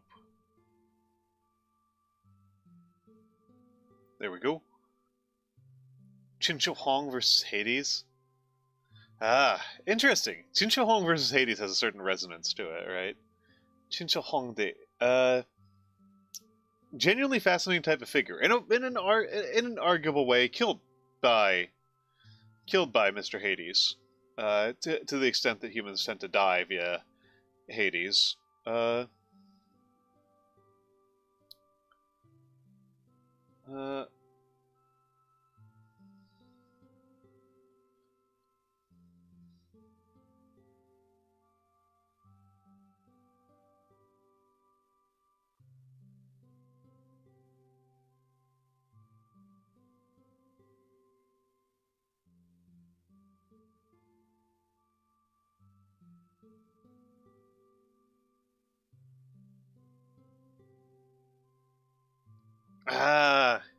kind of thing where you need to turn your brain off for a little. Fair enough. Fair enough.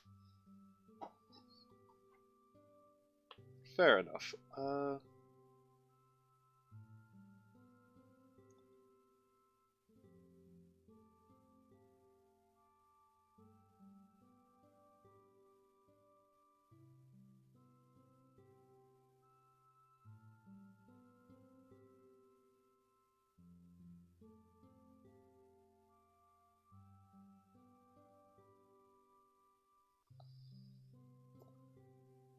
Adam versus Zeus. That's goofy.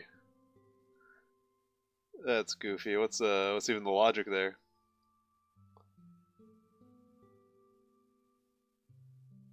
I get with Chinchu Huangdi, you know, and you know, and Hades, like earth and wealth. Adam isn't even like the rebellious son. The rebellious son would be like Isaac, right? Yeah, I've made 2 misspellings so far today. And I've got a lot less excuse for that because I'm going so slowly.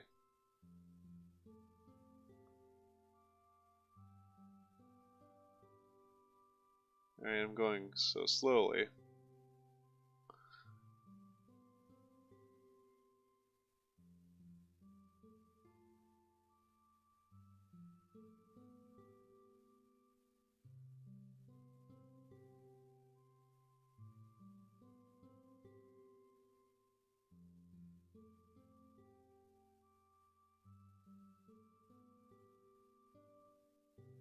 There we go.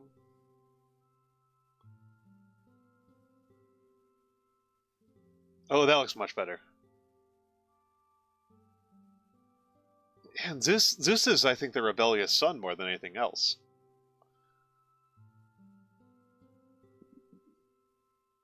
Like, you'd want, like, the prodigal son, or even, like, Jesus versus Zeus.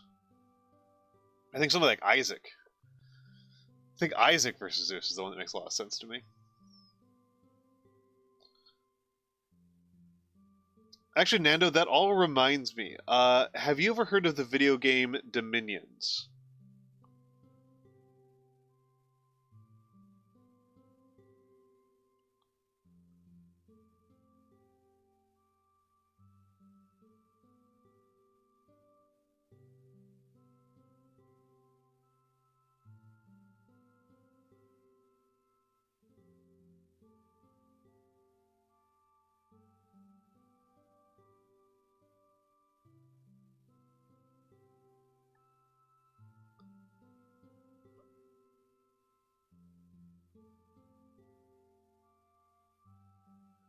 Oh, okay. This one might be something that's very intriguing to you. You play as... It's a strategy game, a PvP-only strategy game, 12 versus 12, usually 12 players. It's a pretty normal game, 8 to 12, where only you are all competing to become the next god. You're all competing to become the next god, and the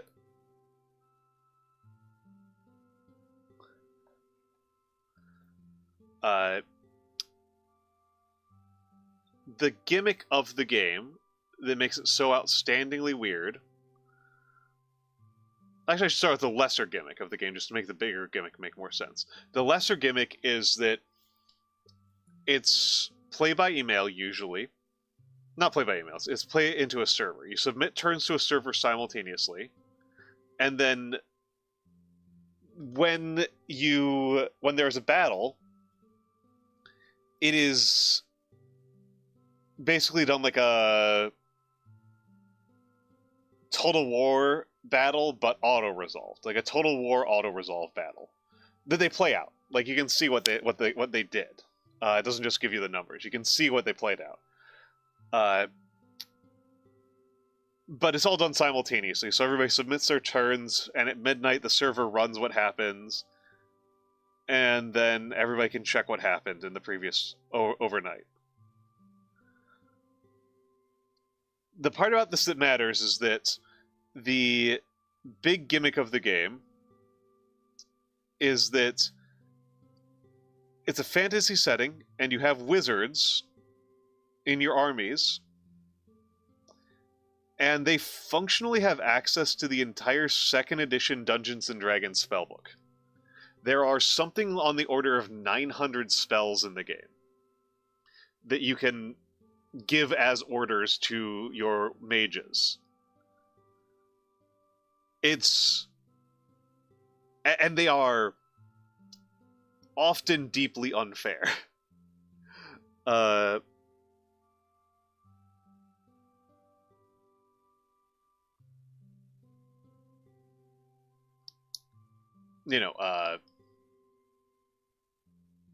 Spells where the entire battlefield is covered in poison, or that summon wolves constantly, or that call meteors down on the opposing side. Gifts from Heaven, that one's called. It's super neat. It is programmed by a 2-man team from Sweden, from Sveriges. Their premise when they started off with it was, what if Thor and Jesus got into a fist fight? It's very heavily involved in mythology. This does remind me that one of the funniest counter setups in the game is Gorgons are very strong, right? A Gorgon is a very strong type of monster, because a Gorgon, if you look at it, it turns you to stone. So it has a stone gaze attack, and then all of the snakes on it get their own independent attack. So it has like, a Gorgon is like human-sized, but has like 12 attacks, and turns things that look at it to stone. And it exerts a fear, and everything is afraid of it. It's got a fear aura. Okay, so it's all a huge set of things. And one of the really strong counterplays to Gorgons is gelatinous cubes. D&D style gelatinous cubes. Because they can't see anything, so they're immune to the stone gaze. And when they get hit, they splash whatever hit them with acid. And so if something attacks it like 12 times per second, it gets hit with like 12 times as many acid attacks. This is just deeply funny to me. It's just a deeply funny balance. I've enjoyed it quite a bit. Thin rope tied to a thick rope.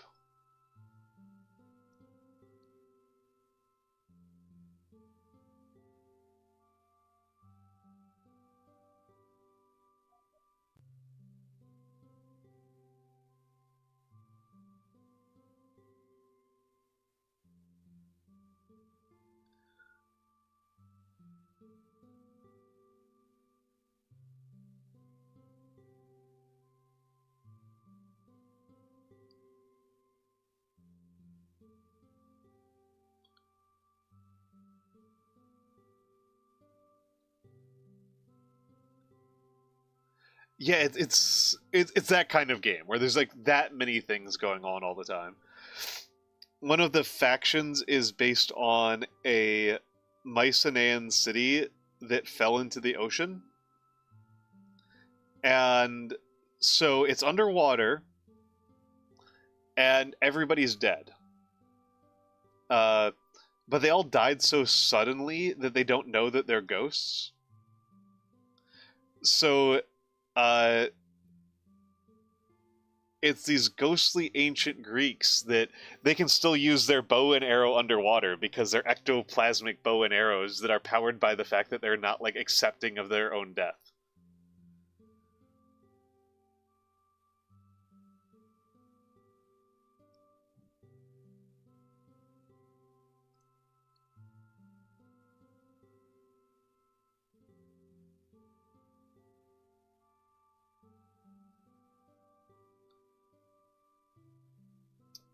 You will almost never... It's extremely unlikely you'll ever see me play it because I have played the 3rd and 4th editions of the game. They're on 6 right now.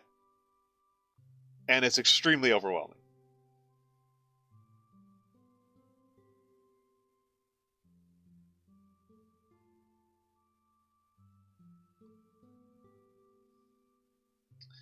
There we go. Spelled a word wrong now.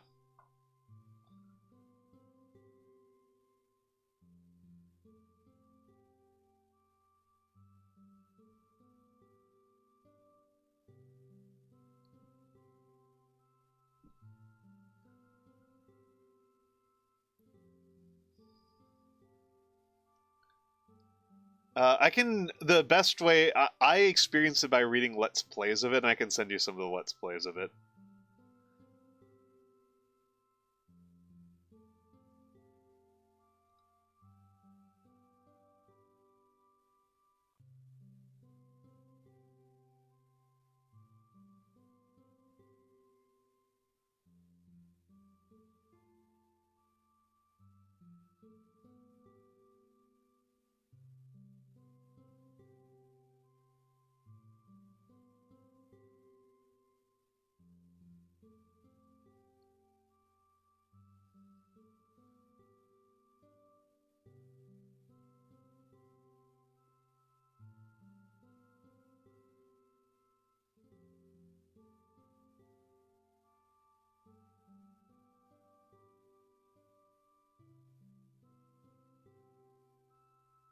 There we go. Ah, dang it, dang it.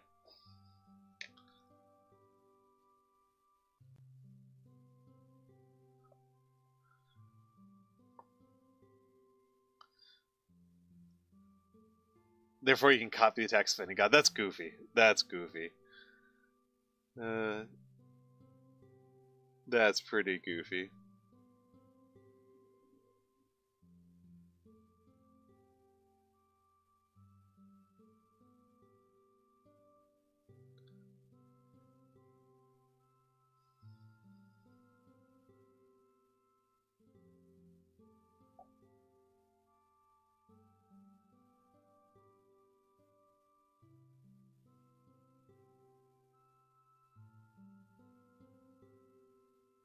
There we go.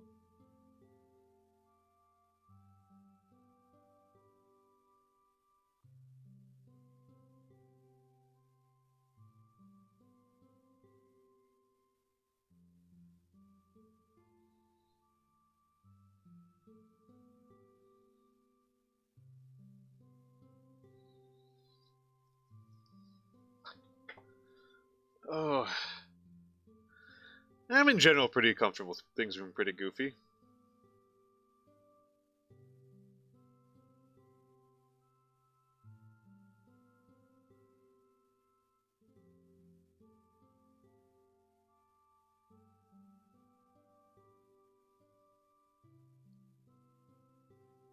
How about a gearbox?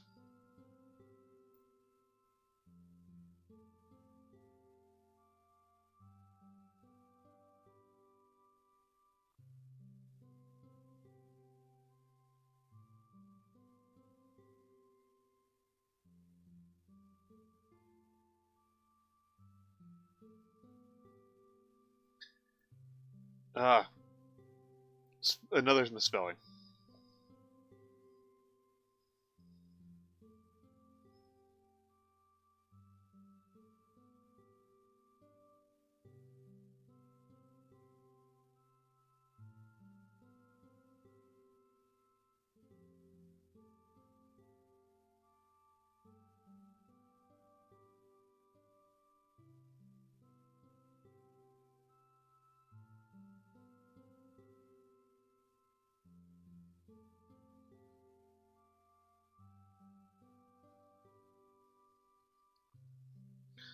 There we go. Let's see if that works better. Yeah.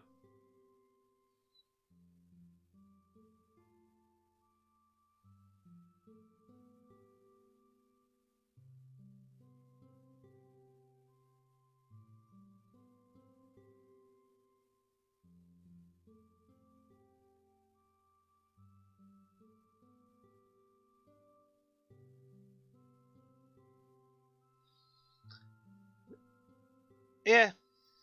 And the blots I appreciate. The misspelling expanding is just embarrassing though. Oof. So it goes. So it goes. Room for improvement. And you know I love improving.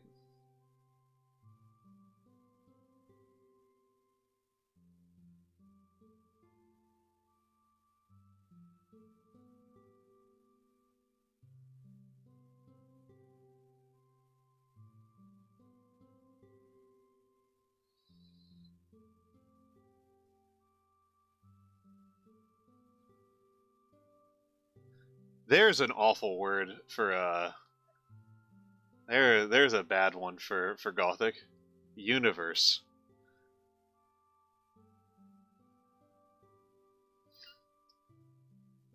I actually think it's part of the charm of Gothic is how illegible it is.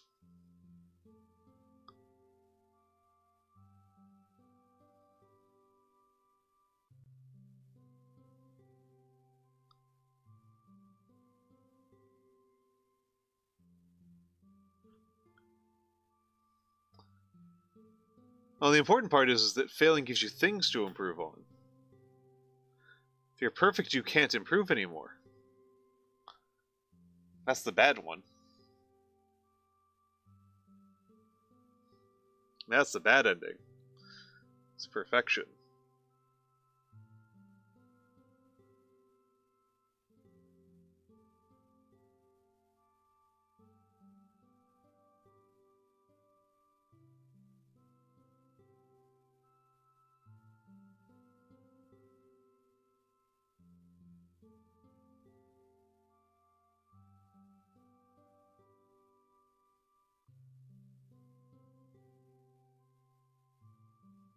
There we go. That's a really good M. That's a really good M.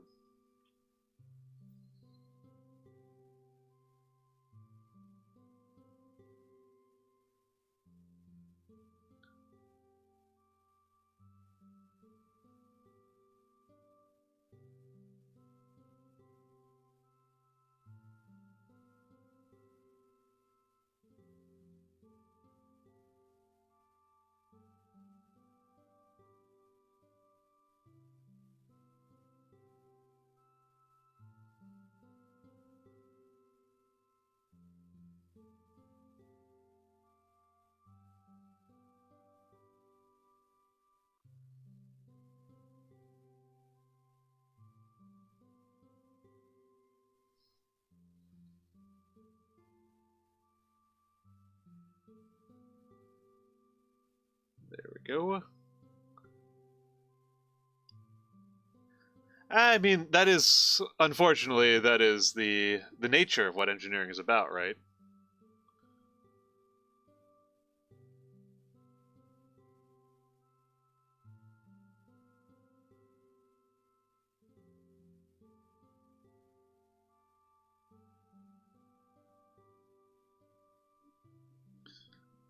Is this about trying to create perfect, replicable solutions?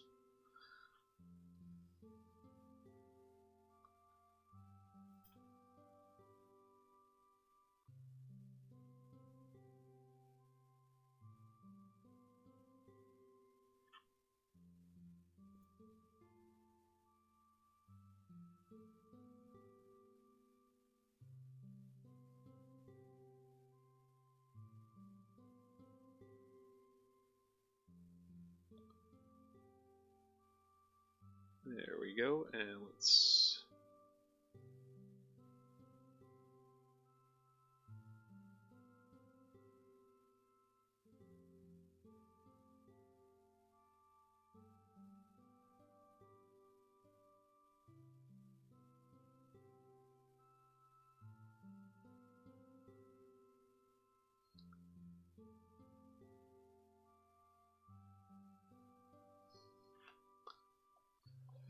Okay, excellent.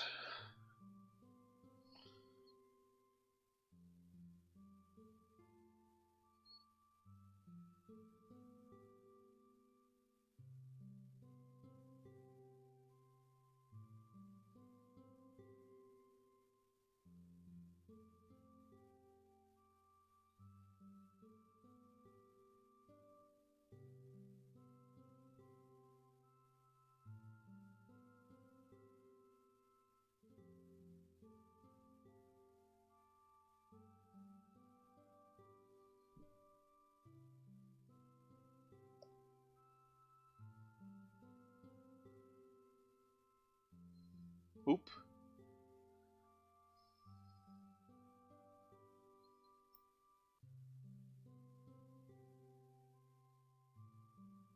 Can... There's no way. No way.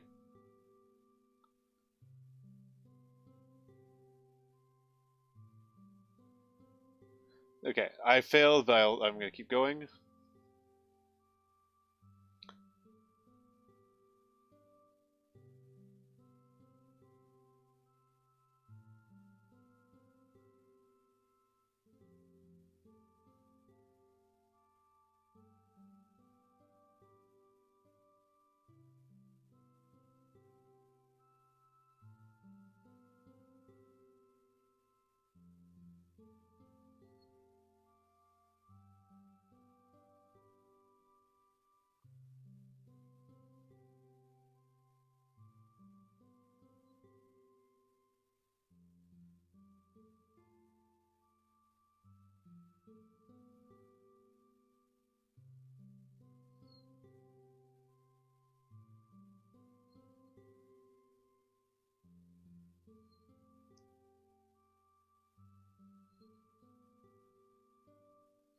Yeah.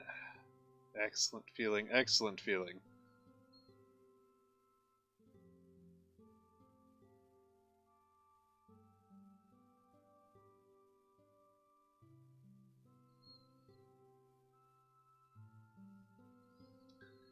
Oh.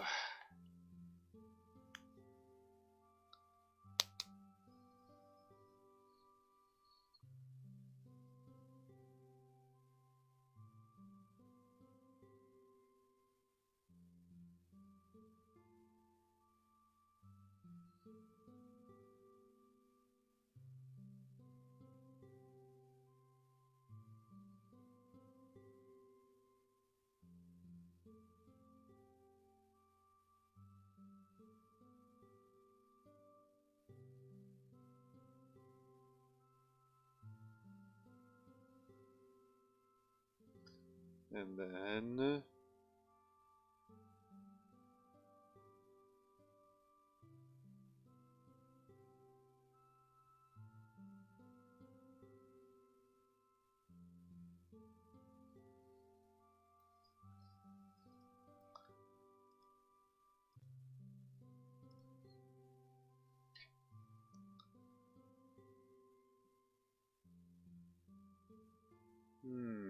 let's think.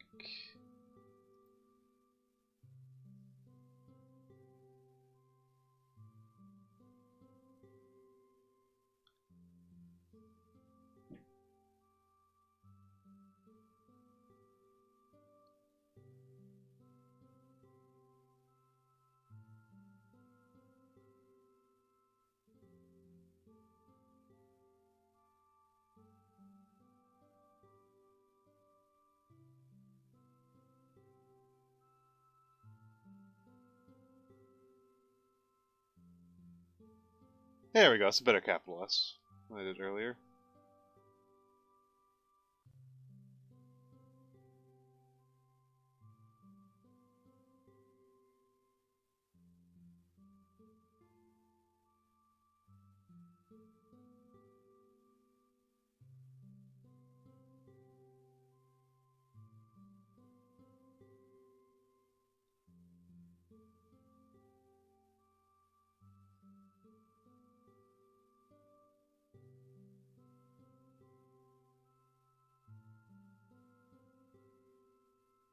Oh yeah, this is a good word for Gothic. Swimming.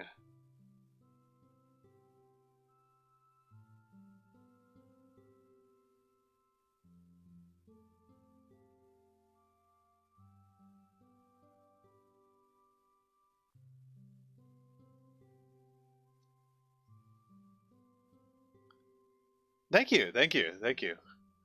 Let me know if you want me to change it out. I mean, I'm gonna stick to all Nobu songs, but I can switch which Nobu song. Uh,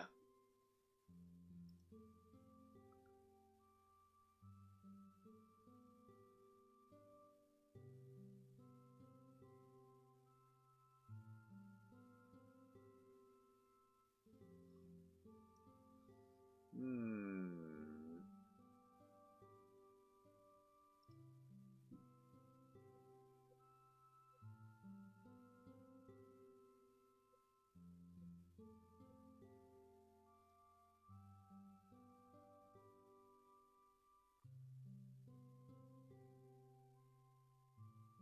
There we go.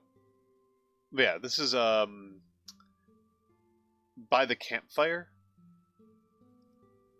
Uh, before the campfire. I'm sorry. Before the campfire by Nobu. I've got like a few hundred of her songs, and hers are very available for use. Hers are very very available for use. So.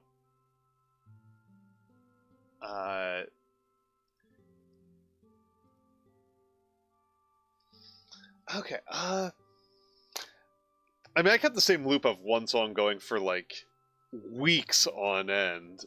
Um,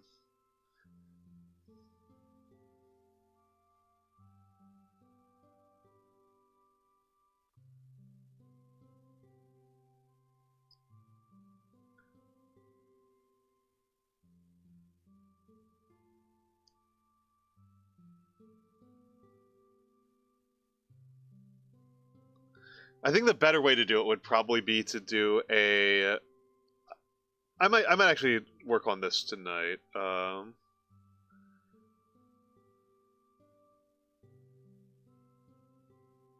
Nah, I don't need to do it until next week.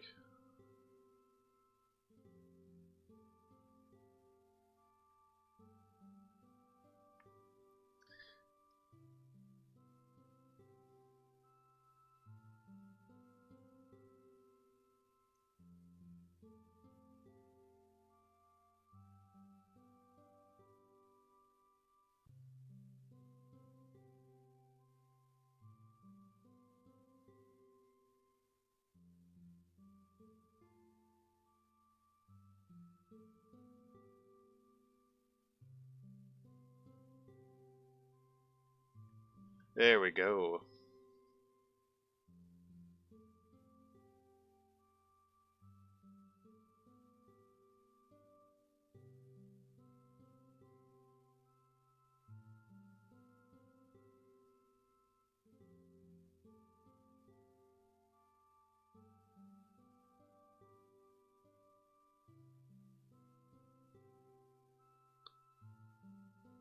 There we go.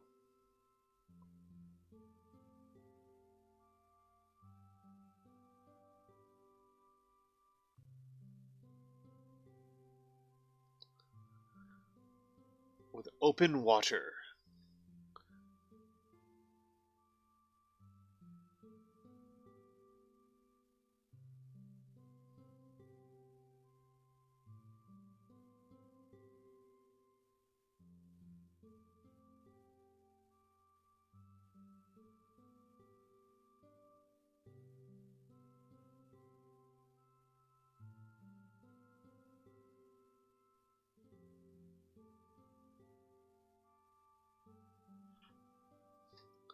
Oh, yeah.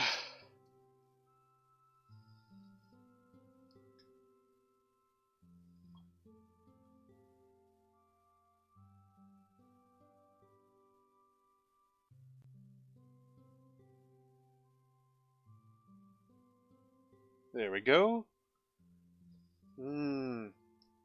Hi, Vex. Hi, Vex. There we go, and...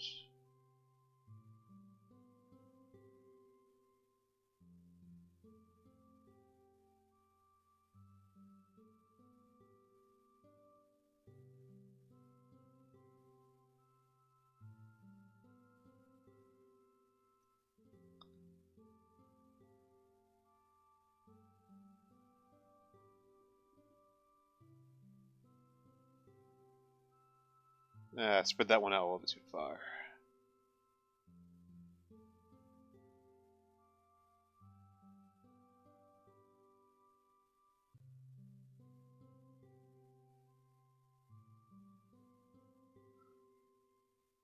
Alright, sleep well, Nando, sleep well. I know it is late o'clock for you. I know it is late o'clock for you. But it was wonderful to have you here. It was wonderful to have you here.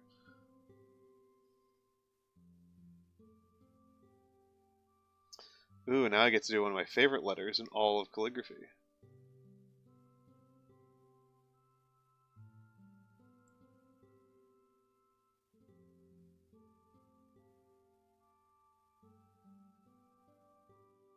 Gothic capital D.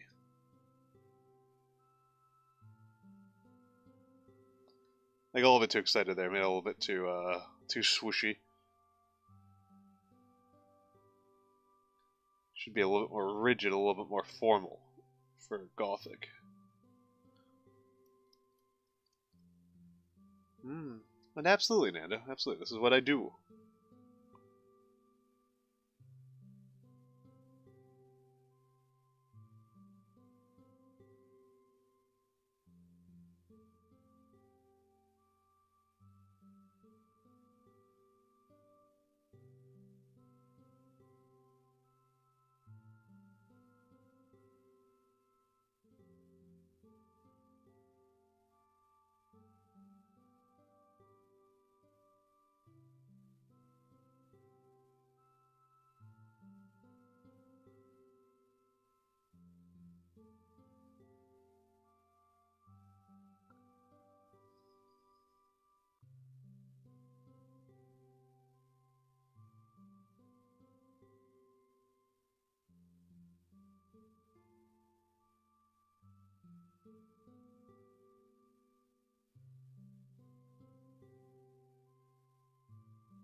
Try to keep it nice and narrow here.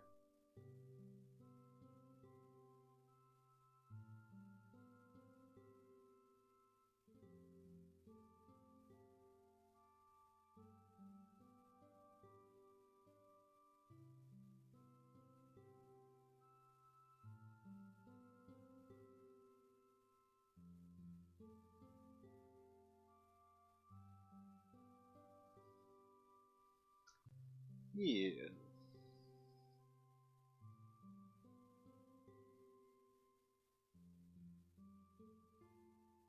I'd like to see if I can get this sentence on this page.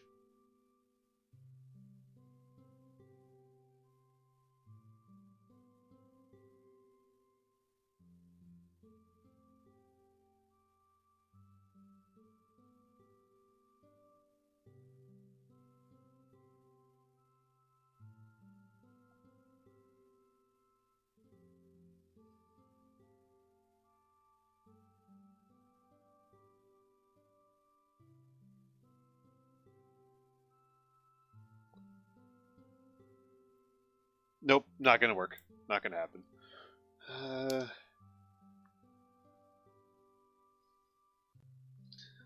Also, I'm willing to be a little bit cocky here.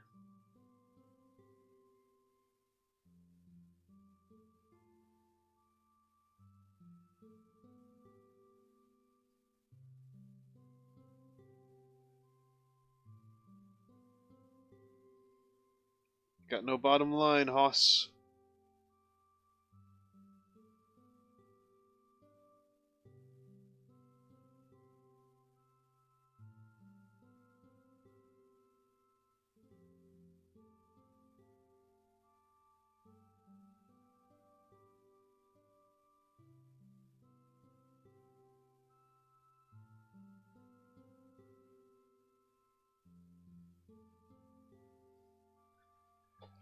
Alright, let's give that a moment, which actually makes me feel like this is a pretty good time for me to give myself a little bit of a stretch. Get some more water. So I will be back in a moment. Enjoy the fan art.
Alright, I'm back. So this is page 1. Prayer written in blood. I'm gonna keep on going with this poem for a little bit more.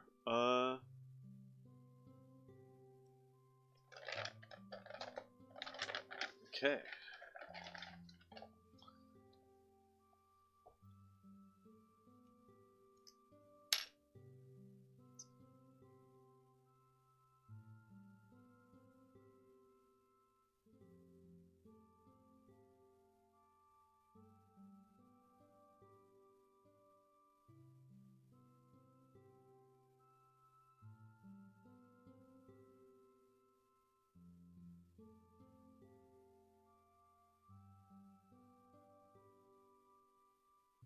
Alright, and then...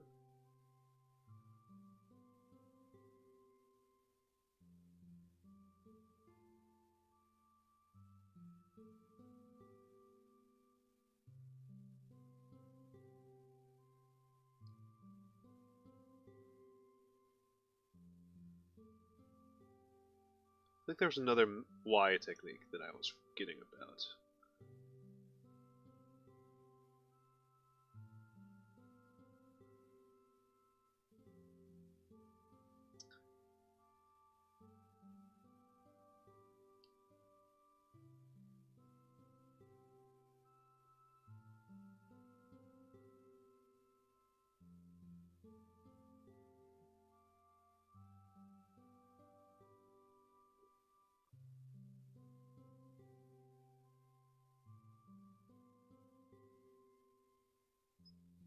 Alright, excellent.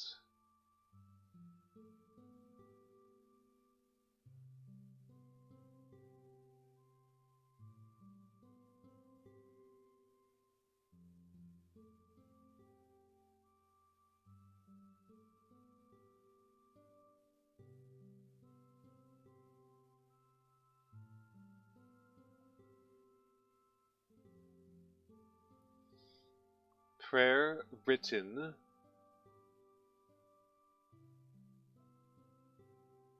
in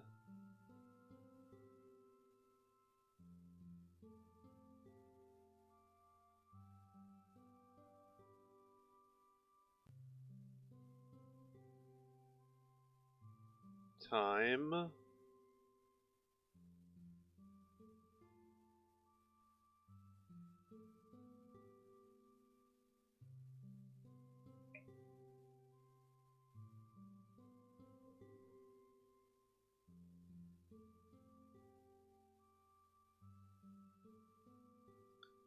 devouring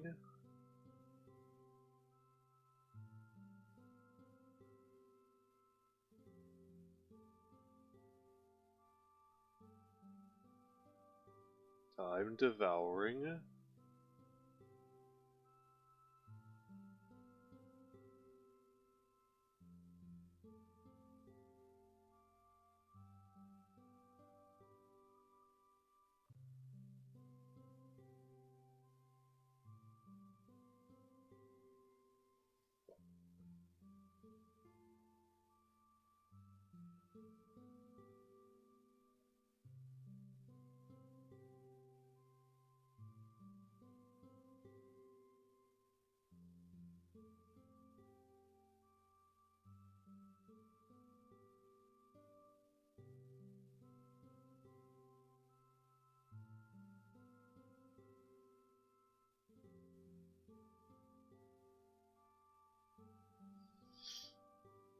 mm.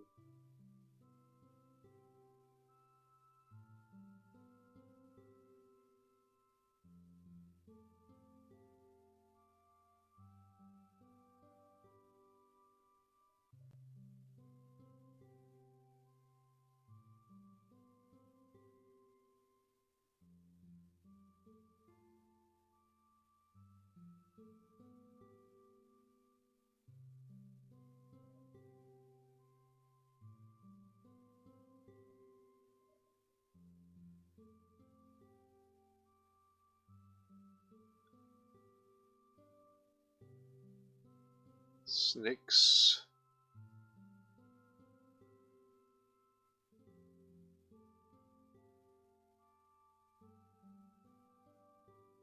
with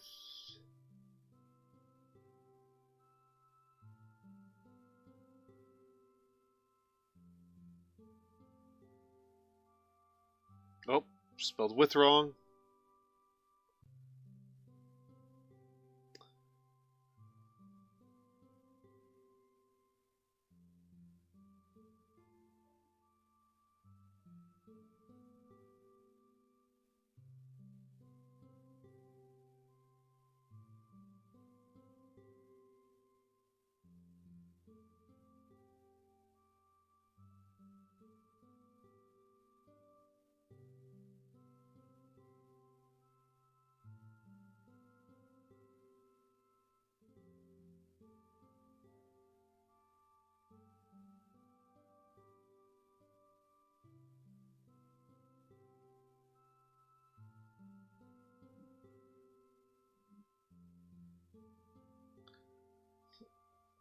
Alright, and well, just a little seat adjustment there. Just a little seat adjustment. It's important to adjust your seat a little bit when you're doing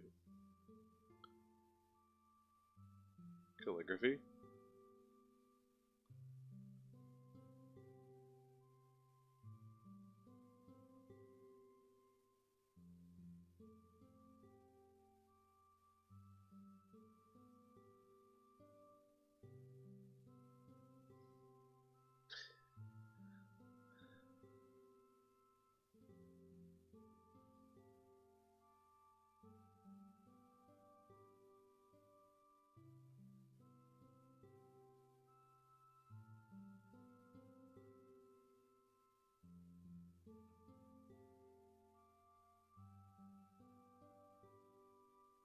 Yeah.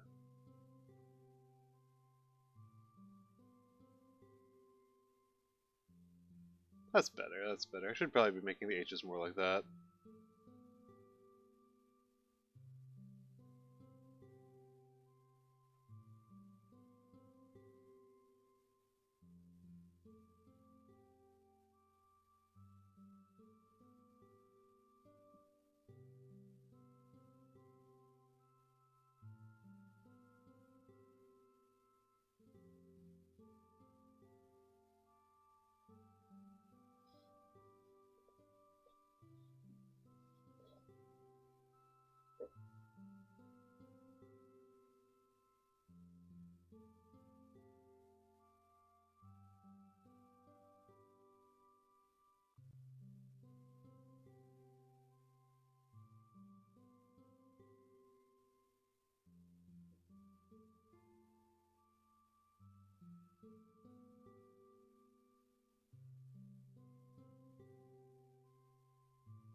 Thread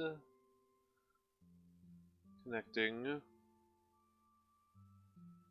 all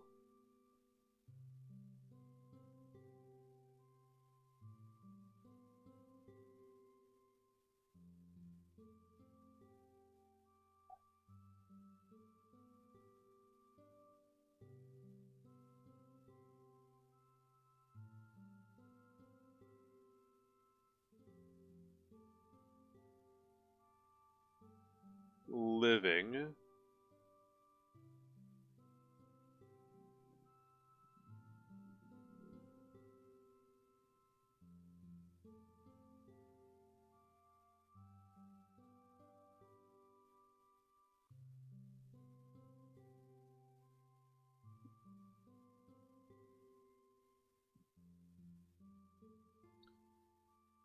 human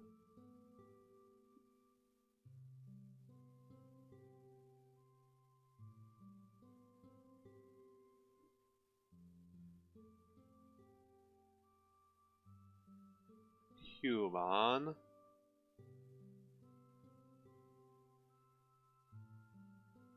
Sorry to pronounce human like I'm a Ferengi.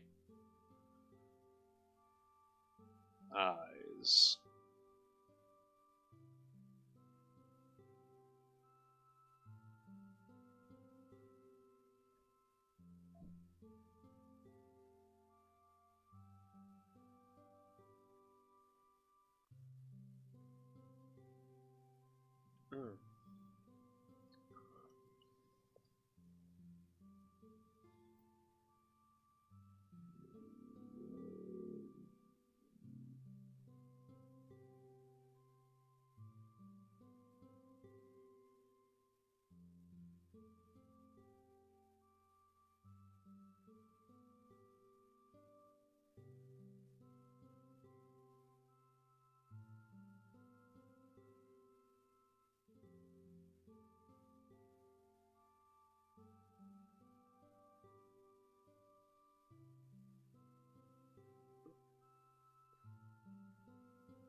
A collide.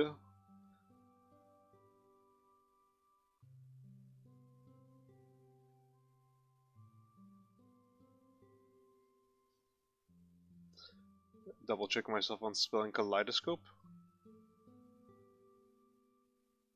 Think about kaleidoscopes a lot as metaphors.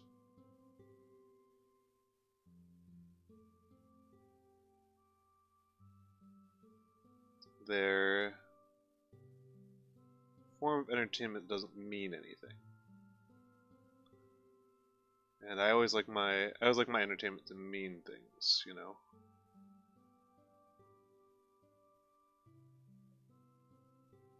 Not always, I should say. I guess I do listen to quite a bit of noisecore.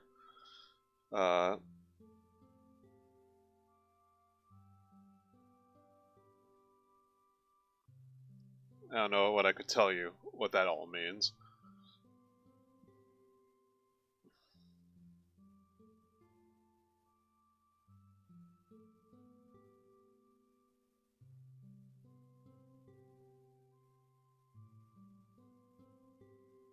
Yeah, I need to add the yaibas to these Fs. Hmm.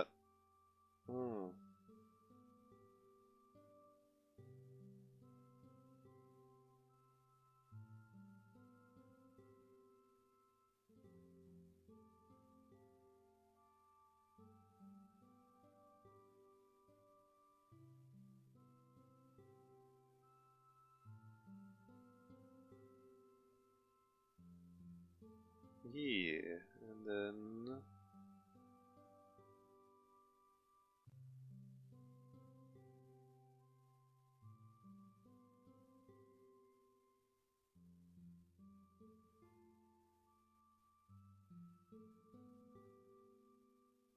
got a little bit lazy there.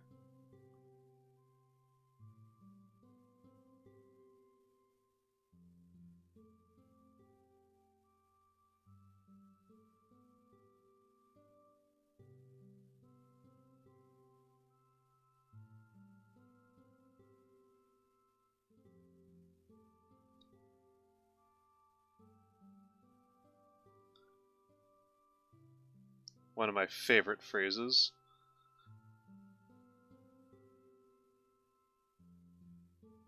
Right here.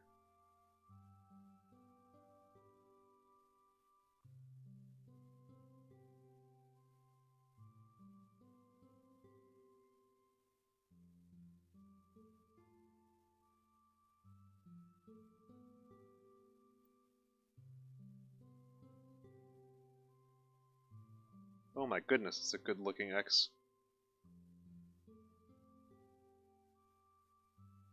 Oh my goodness. You can be very happy about that one. I'm just going to be thinking about that one for a minute while I'm going through here.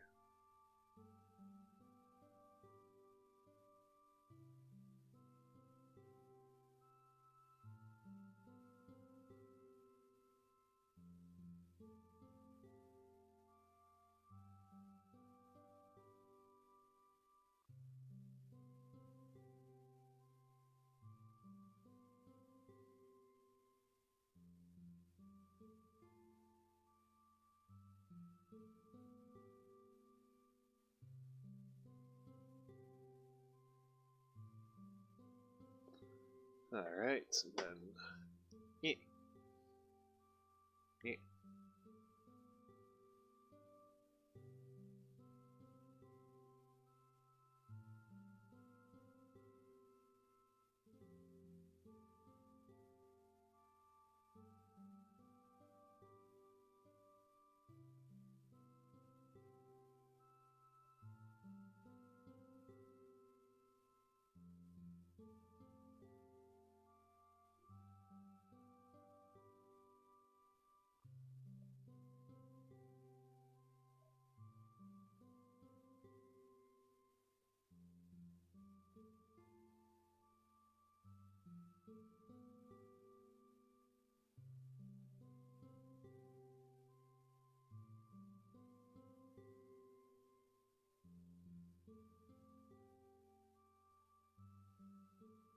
Exponential gearbox.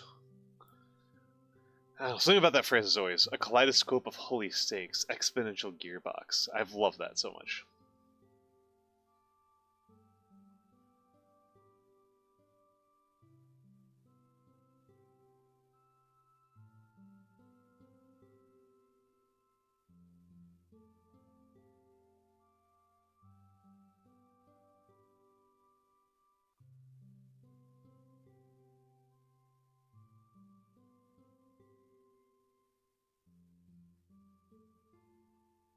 Definitely getting better at this S. Oh my goodness.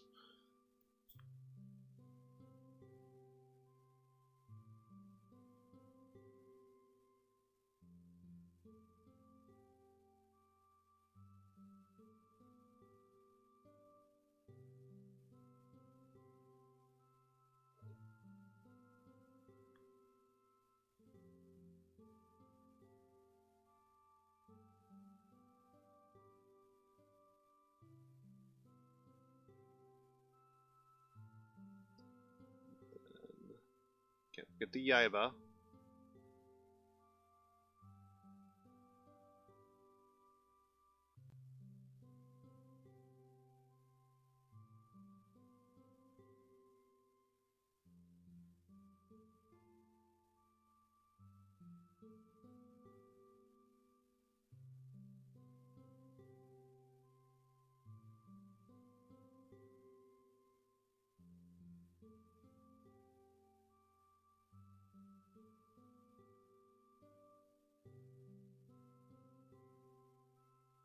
There we go.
There we go. Excellent.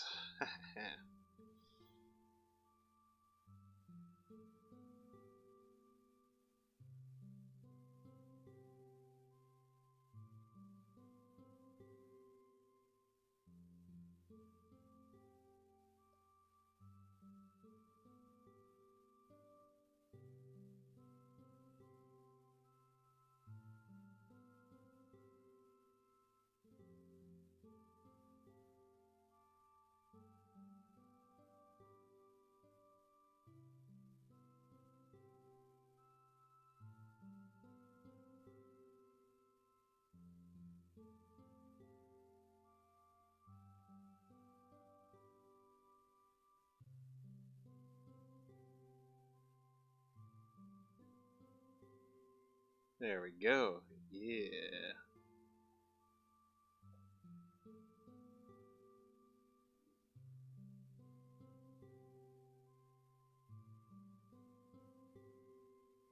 I feel like I'm on a roll right now. This is wonderful.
Let's get a little more of a little agitation there. A little agitation. Just mix it up a little bit. Yeah, there we go.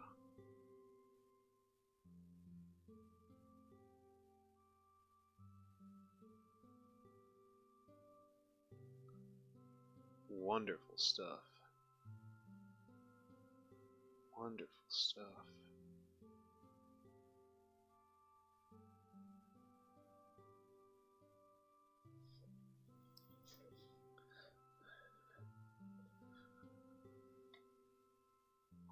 Hmm.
And then a wheel rotating in. Excellent.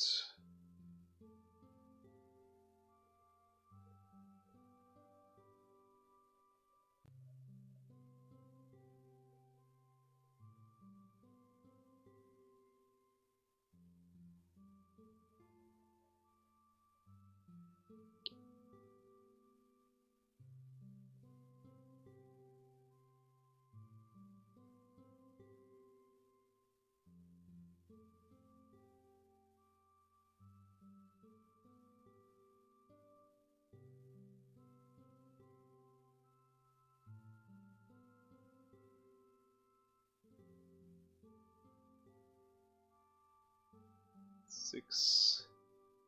Dimensions.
40 gears.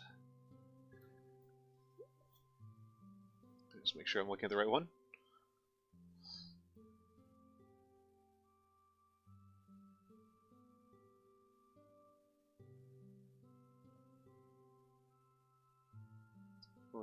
Gears.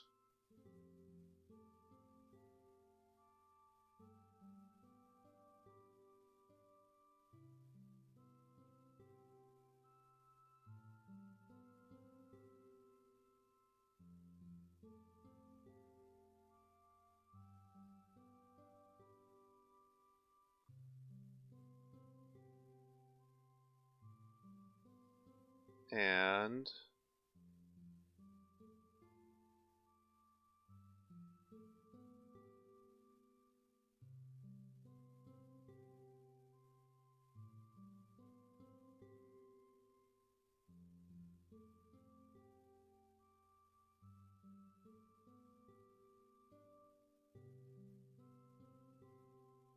a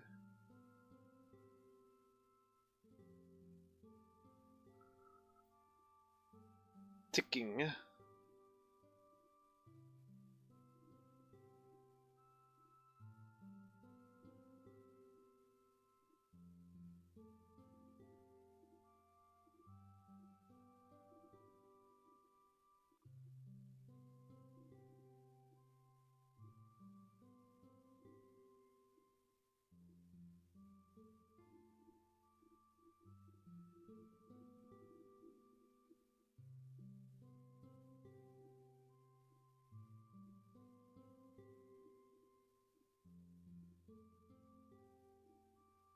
Clock.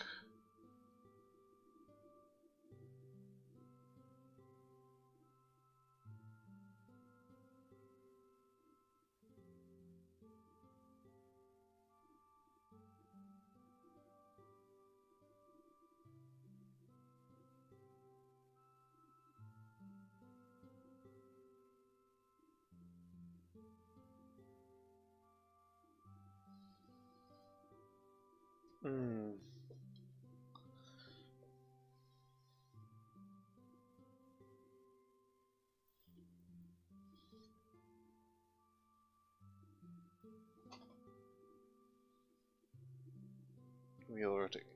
A clock?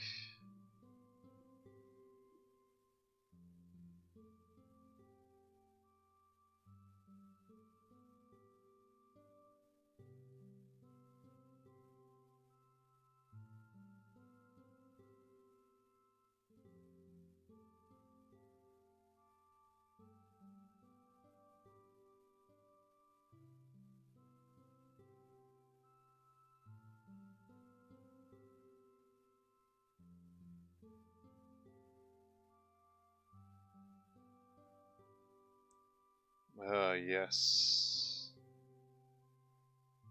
A clock.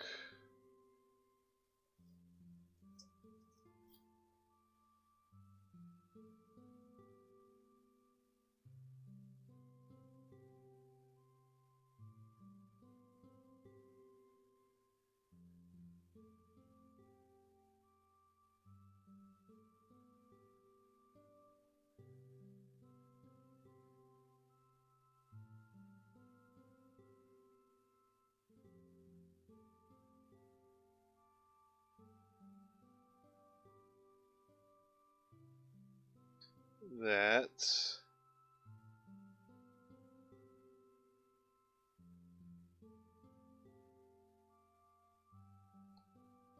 Ticks.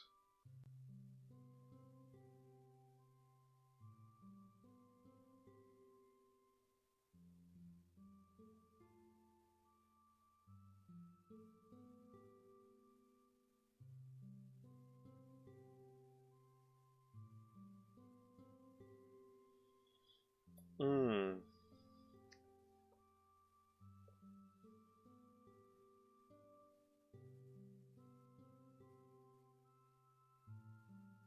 One.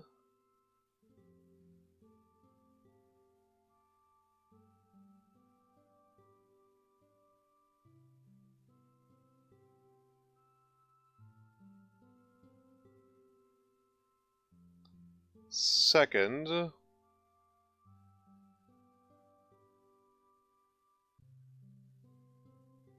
Oh, misspelled second there.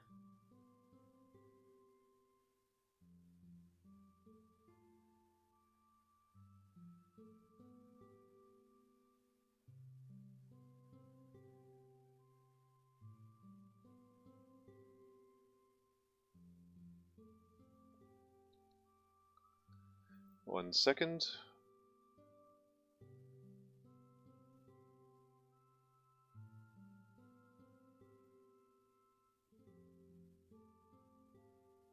Four.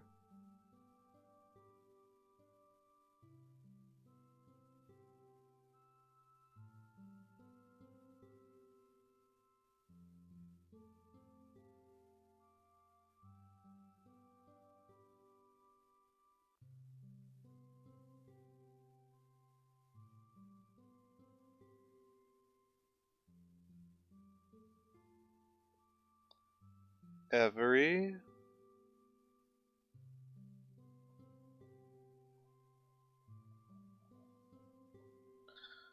Rotation. Can I get rotation in here? I'm gonna try.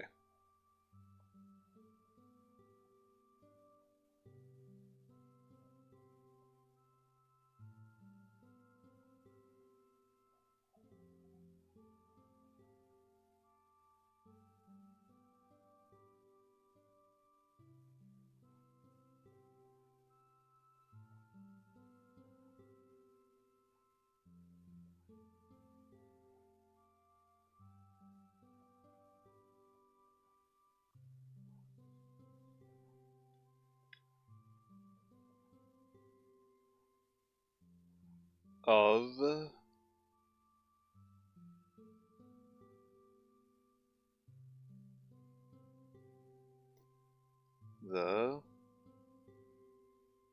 Nope.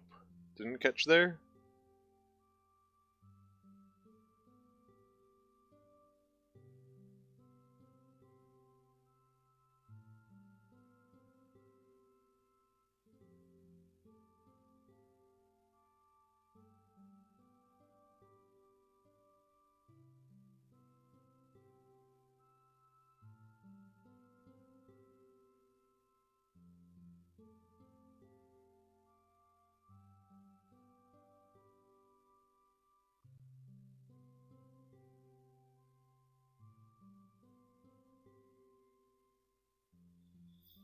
Of the planet.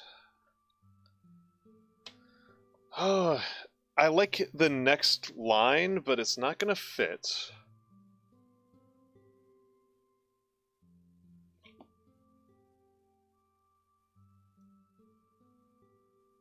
Because it's longer than this line, and I've got less space left. So, I think that's a good place. I think that's a good place to end.